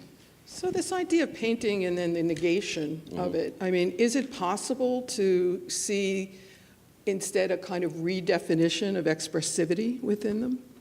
Particularly, I think about the Rorschach paintings, which do have a real referential content in them in terms of the blotted line that Warhol used early on in the 1950s, his device.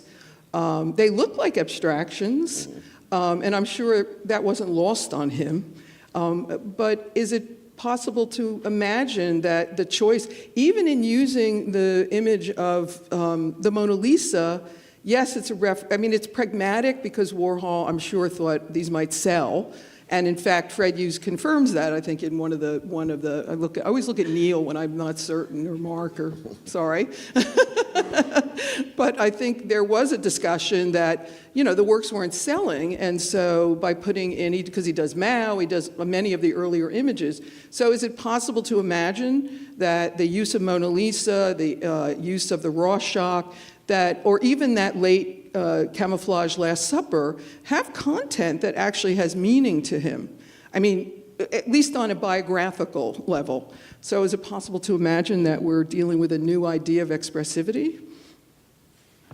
Well, I'm going in the opposite direction. That's quite all right. Just seeing them today on the screen again, one cannot not think Andy is rehearsing one more time the awe with which he must have looked at abstract expressionism, right? They look like industrialized Franz Kleins at a large scale also, right? I mean, and you know that he venerated that generation, and he knew also that he would never be able to resuscitate this for himself or for anybody else. He knew that that was a lost continent that was completely irretrievably lost, and yet at the same time it was the most powerful definition of what American art had delivered, and he was perpetually in dialogue with this. So, but to articulate the inability to access abstraction in the way that it had been established before was clearly very important for him, right? And that negation is yet another dimension, I think, which made it very hard for the work to be received because it was so incredibly subversive. And the same is true for that last white painting in your exhibition. As I said, I've gone back to this many times. I thought, what is going on here? Like, so between Rauschenberg's white paintings and Robert Ryman, of course, he knew that whole spectrum of monochrome white painting. And it partakes in that, and it completely rejects both of them, right? It's not purification. It's not a Cagean silence painting.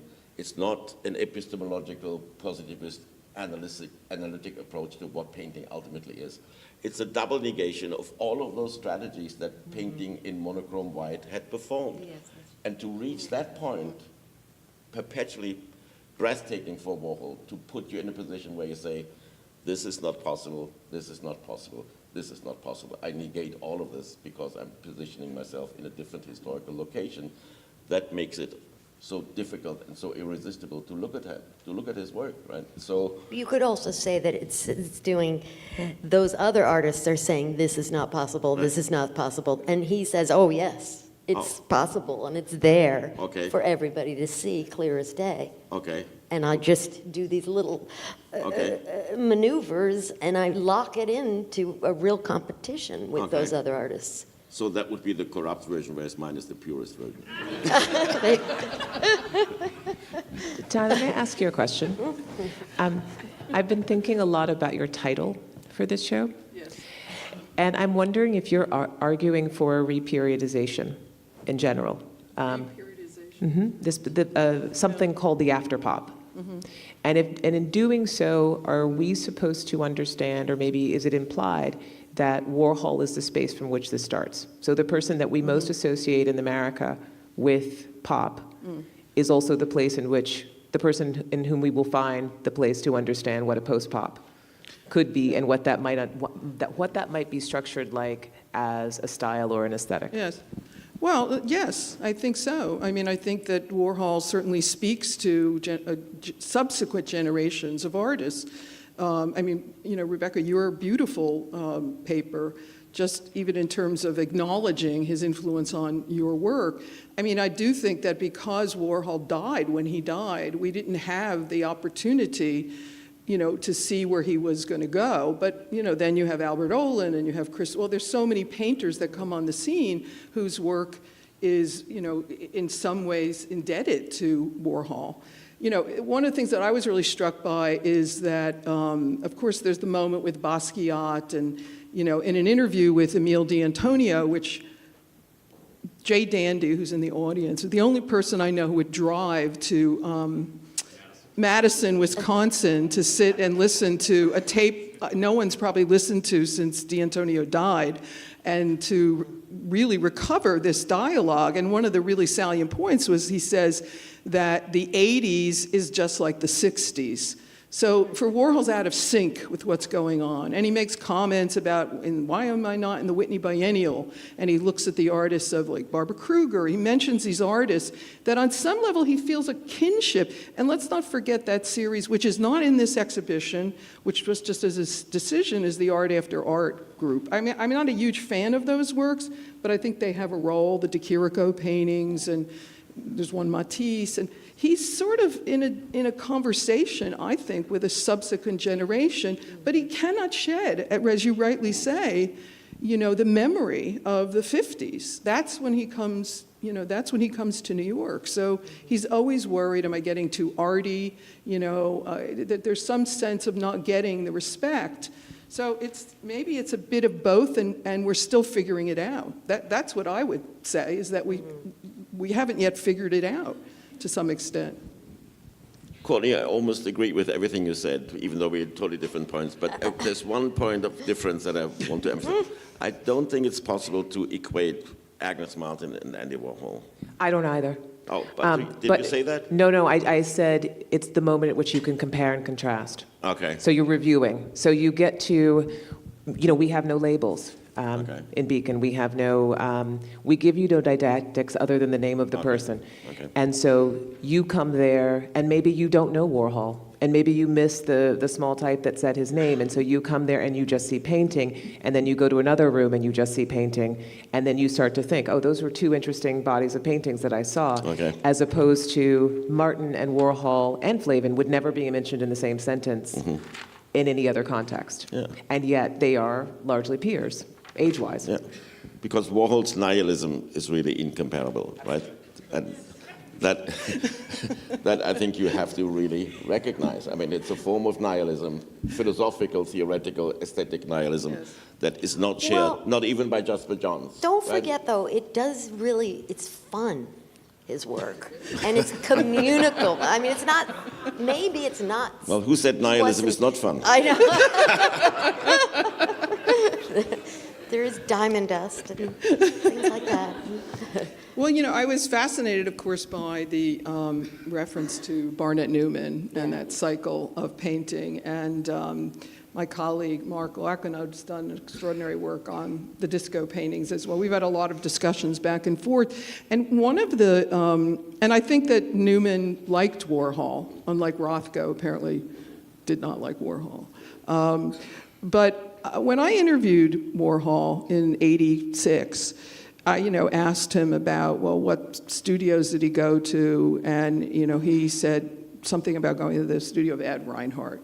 And he said something then which has stayed with me, and I've used it over and over in my thinking. And so I just want to throw that out. And he said that the thing about Reinhardt is that, he said, he just made the same painting over and over again, but they're all complicated underneath. Mm-hmm. And they're complicated underneath. Yes. Oh, okay. And to me, that really, it kind of describes Warhol's work. Yeah. There's this notion of they all look the same, but they're all complicated underneath. And that's somewhat what is operative in the shadows. And so I often wonder, where that he maybe was closer in that sense to Reinhardt than the kind of spirituality of a Newman. Absolutely. Yeah. When I did the one interview that I was Yes, I know, yes. He said something very similar. He didn't use Reinhardt. He said, I should have done what this strange German painter did. What was his name again? I can't remember the name right now. I said, what did he do? He said, he painted the squares. I see. Joseph Albers. Yeah, that's what I should have done. Always the same over and over again. So he made a reference to Albers in the very similar way to the similar thing. Mm-hmm. And that's a cynicism too, because he always says, I should have just made one soup can because everybody wants the same painting. So I do think, it's interesting, this idea. But it's not just cynicism, It's wit.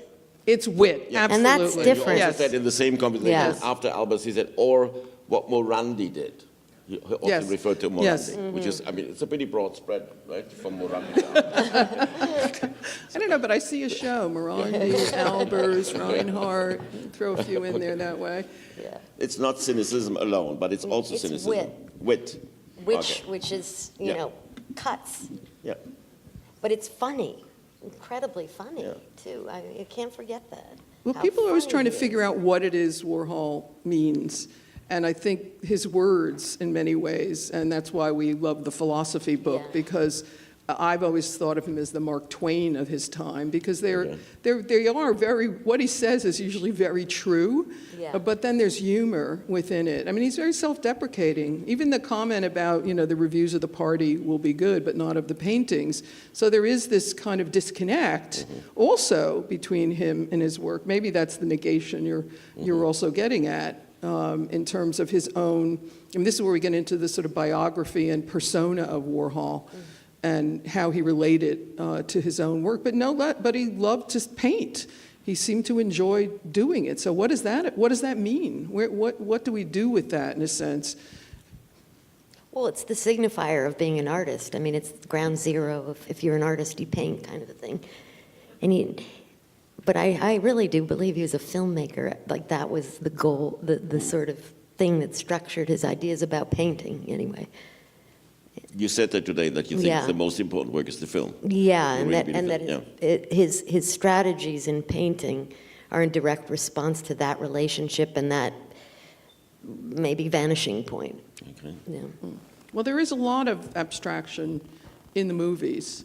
And if my late colleague, Callie Angel and Bill Horrigan and Bruce Jenkins have written and talked a lot about this, and it's the lighting techniques in Warhol, which are that extreme. that's I was his thinking thing. about the movies that you were showing, and that very, the screen tests. I mean, the lighting is very severe. And I would say the one film that really hits this home is the film that he made with D'Antonio called Drunk or Drink, where Warhol, wanted to make a film with D'Antonio, and then D'Antonio says, fine, I'll drink a quart of scotch in half an hour and you can film it. And if you watch this movie, it was screened at MoMA. I think we're screening it at the Whitney in the film series. It's the most excruciating film because the first reel is D'Antonio, who was very erudite, witty. I mean, he was a wonderful man, and he's very funny, and he starts drinking, and he's talking about Leo Castelli as the Pope. There's all kinds of great stuff that goes on. And then, they had problems changing the reel of film. So by the second reel, he's dead drunk, and he's just lying on the ground and in this shadow. It's really interesting. Wow. And D'Antonio said that, Warhol understood reality. And that I've always, and it's within the context. Here's a political filmmaker whose work absolutely trades on showing truth, so to speak, and gets rid of the narrator in Point of Order. But he had this kinship with Warhol. Throughout his life, actually, they only fell. There was a moment when Warhol put Nancy Reagan on the cover of Interview, and D'Antonio Said enough. said enough. He did, yeah, no, he did. So, and then came back. But I think your point about the film is really interesting, So maybe it's really hard to look at reality, and we don't want to look at it. No. Yeah, I think we can open it up to questions. Oh, hands are going up. Very good. So, just wait for the. Oh, you have to come up, sort of like town hall type thing. Are we? Yes. I've made few notes, but I feel there's a little elephant in the room for me because we're talking about Andy Warhol after pop and about the artists in the 80s he was influenced by. So I'm going to start quoting Irving Sandler, who writes on postmodernism, and saying that photography is the medium of postmodernism, and that makes a transition from the modern times to postmodern times. And also because you started with Barnett Newman, exactly, or why you're saying that you have this purist vision and she has the corrupted vision, which I think you have more like a modernist vision, and she has maybe a postmodernist vision. So I want to say that maybe Andy Warhol is the first postmodern artist, and that's why he influenced so much all the artists in the 80s. Anyone who would like to take that? Well, sorry to disappoint you, but I've never been able to understand the difference between modernism and postmodernism. Because the most postmodern artist that I know is Marcel Duchamp, and that's 1913. So I've never been following that division. Honestly, I'm not faking innocence here. I just cannot follow this. It has never made any sense to me, and it still doesn't. And Andy, of course, is the Duchamp of the second half of the 20th century, without any doubt. So what he does is remobilize and resuscitate and accelerate, intensify all the premises that Duchamp had laid out for us, and he makes them, it transfers them into the 20th century, second half of the 20th century. I know, that's why I started quoting here DeSalvo, because I know your train of thought as well. And that's why it's an elephant in the room, and I don't want to be dismissing. Okay. I'm a postmodern baby. I was born in 1979, the same year as the Shadows, and I feel I had a postmodern education in my life, from architecture to art. Robert Venturi, for example, was a postmodern architect, who Andy Warhol as his main inspiration in the creation of all this architecture. And it's a very, very hot debate. That's why I wanted to bring it in the conversation. Okay. I mean, I think it's interesting to bring Duchamp into the conversation because they have a physical handoff in LA. You know, when Duchamp is there for his show in Pasadena and Warhol is there for the first exhibition of the soup cans. And so there is this moment in which, you know, one anoints the other, in a sense. But that it happens in LA and not in New York, I think is actually... Well, he took a screen test of Duchamp in New York, right? Wow. So there was a connection on that. New York is very bad with its artists, I have to say. It has a bad history. So many good artists, American artists, have to go to Europe or LA. Okay. I'm just going to say, New York, really.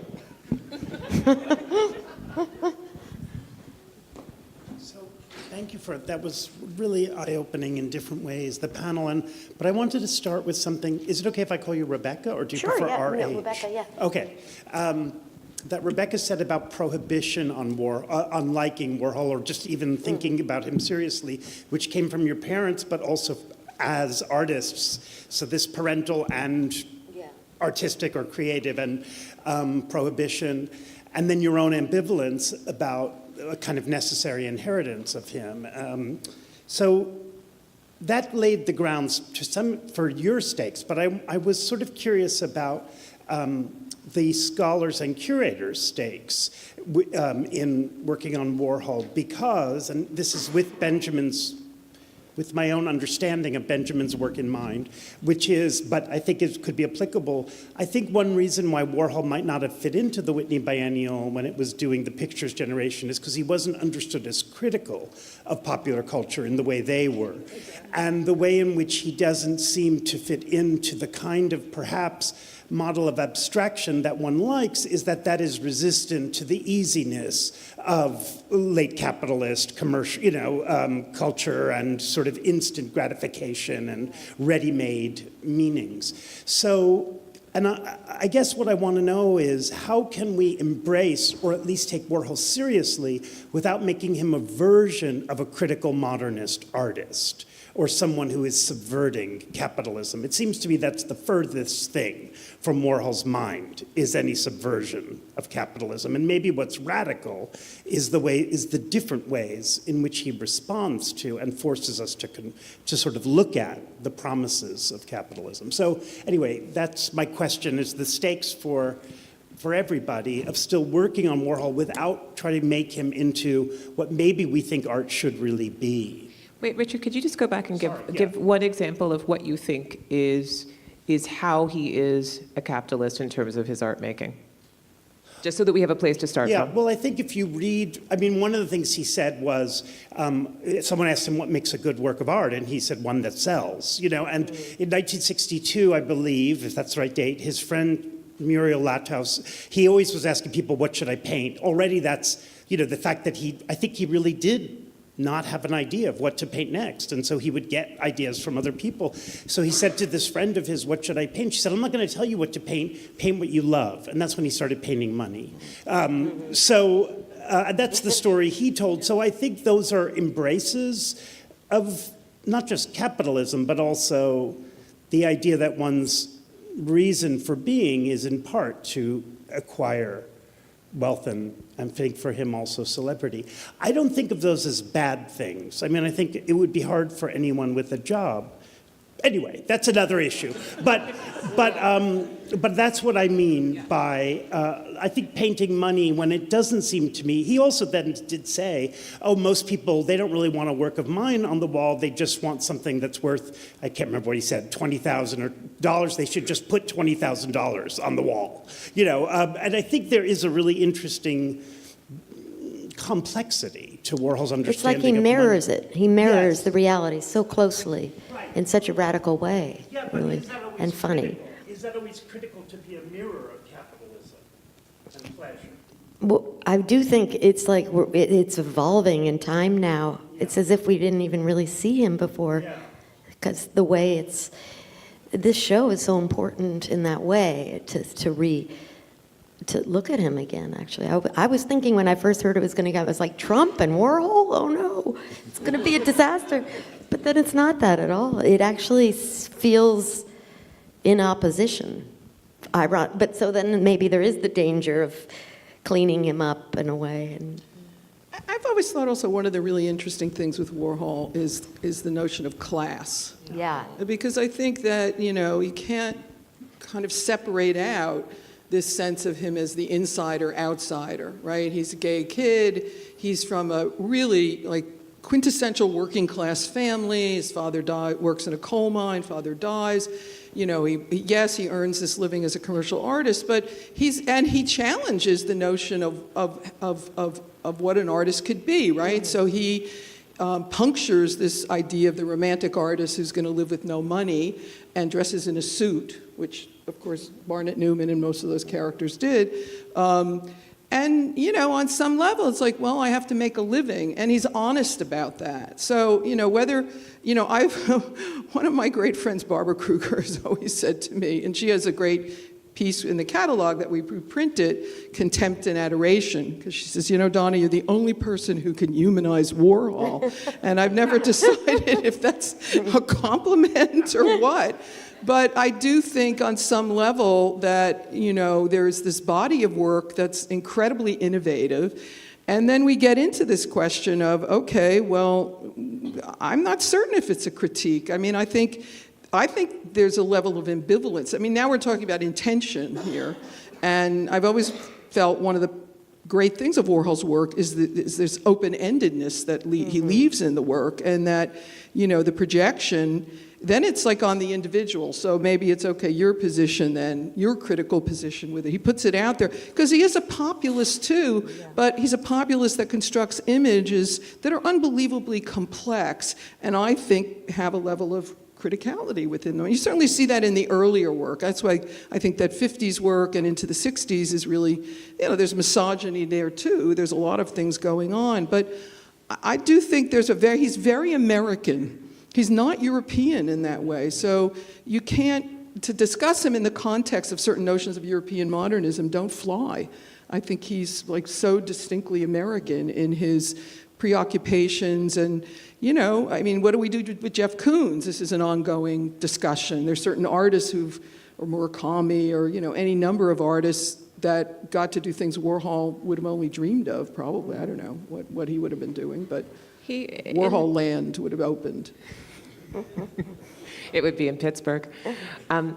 There's that moment in the diaries where he says something in relation to having been shot, where he says, I was shot in my place of business.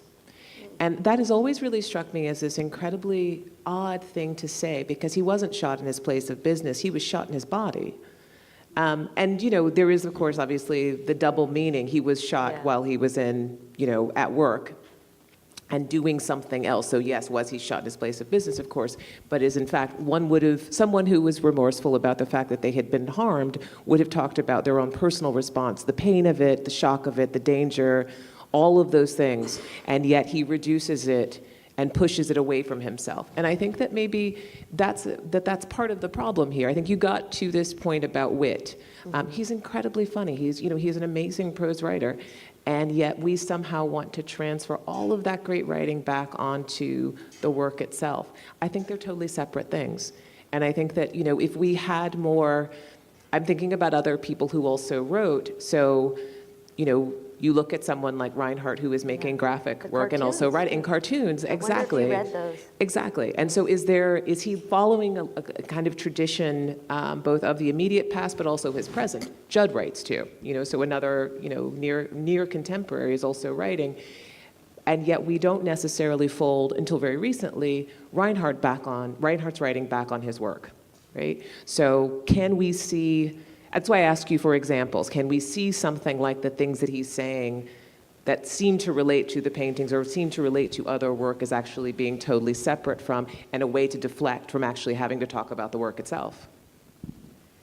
If I may add to this a little bit, Richard, partially, would you not agree that an artist who records, reflects, articulates the conditions under which he works, let's say Baudelaire in the mid-19th century or Manet in the mid-19th century, they were not socialist in their orientation, but were they recording the conditions that it takes or that it determines to be an artist under those conditions in the most radical, critical, oppositional way possible? I think we probably would agree on this, right? And certainly Baudelaire was not a socialist, Warhol was not a socialist, but did Warhol articulate what it means to be an artist under these conditions of capitalism, which basically don't leave you any breathing space whatsoever to become a subject anymore? That's what he articulates. You don't have to be a critic of capitalism to articulate the conditions under which you work as an artist under the conditions of capitalism. That's what I probably would add to your question. So, of course, he is completely complicit, right? But in order to be complicit as an artist, you also have to create a space of subversion to even be capable of articulating that position as an artist. So if I ever did, I would recant. I never would call Warhol an anti-capitalist, of course not. But I would call him an artist who works under the extreme conditions of spectacle culture in capitalism. And that's what he reflects upon in all of his practices. And that's what makes him the great figure that he is, right? So the resistance of that, or the subversion of that, or the opposition in that, is not as explicit as in Barbara Kruger, obviously not. It's not as explicit as it was in John Hartfield, obviously not. It's not as explicit as it is in Hans Hake, right? I mean, all of my leftist friends, from Hans Hake to Alan Sekula, always faulted me, literally said, "Are you crazy to write about Andy Warhol? Ask Martha Rosler what she thinks about Andy Warhol," right? So that is an interesting question. Does an artist who articulates the conditions under which he works have to be in opposition to the system, or does the artist have to, first of all, recognize and articulate the conditions under which the artist works, right? That's the difference, I would say, that we want to still maintain.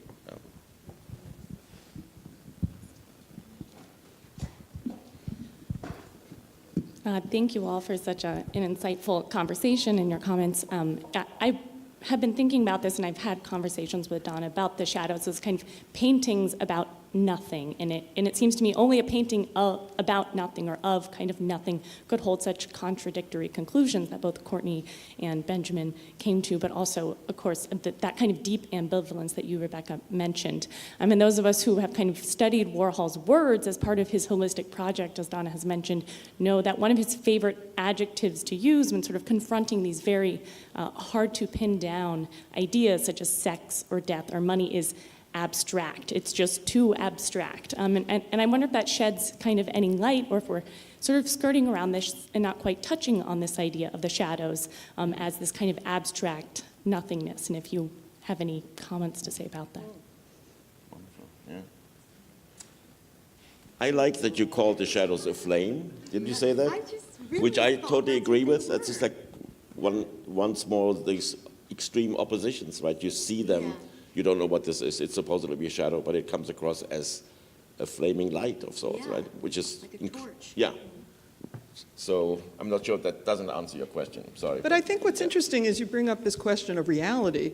And, you know, you could make, if you think about the photograph and what it, or photography, like you talked about, you know, from Fox Talbot or Oliver Wendell Holmes, The Pencil of Nature, the sort of photography as a democratic form, what is a photograph? What does it represent, right? So that's why I always come back to this, the elemental aspects. It's light and it's shadow. And our world, or our representation of the world, in some ways, is constructed through light and shadow. So it does, for Warhol to say, death is abstract. I don't know. I'm not. Or I'm just going to going to death.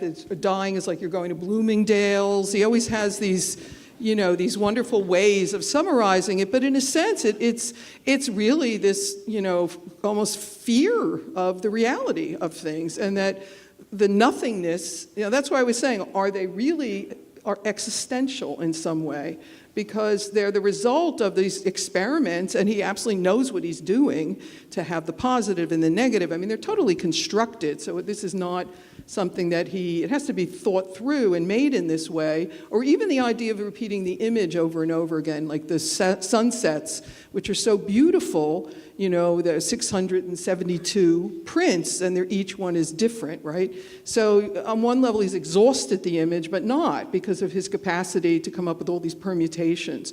So there's this negation that you're talking about, but I do wonder, maybe the attraction, for me, the attraction to the shadow is that it just strips it down. It's like, there it is. And it's not distinct from actually the sunset prints because of the use of color within, in them. So I don't know. I think that's a good point about the way he deals with reality or doesn't deal with reality. I mean, this is where you get into the biography, and I am always a little bit averse to it because so much has been written about Warhol's work that depends on the biography, that I almost felt that it overshadowed looking at the work.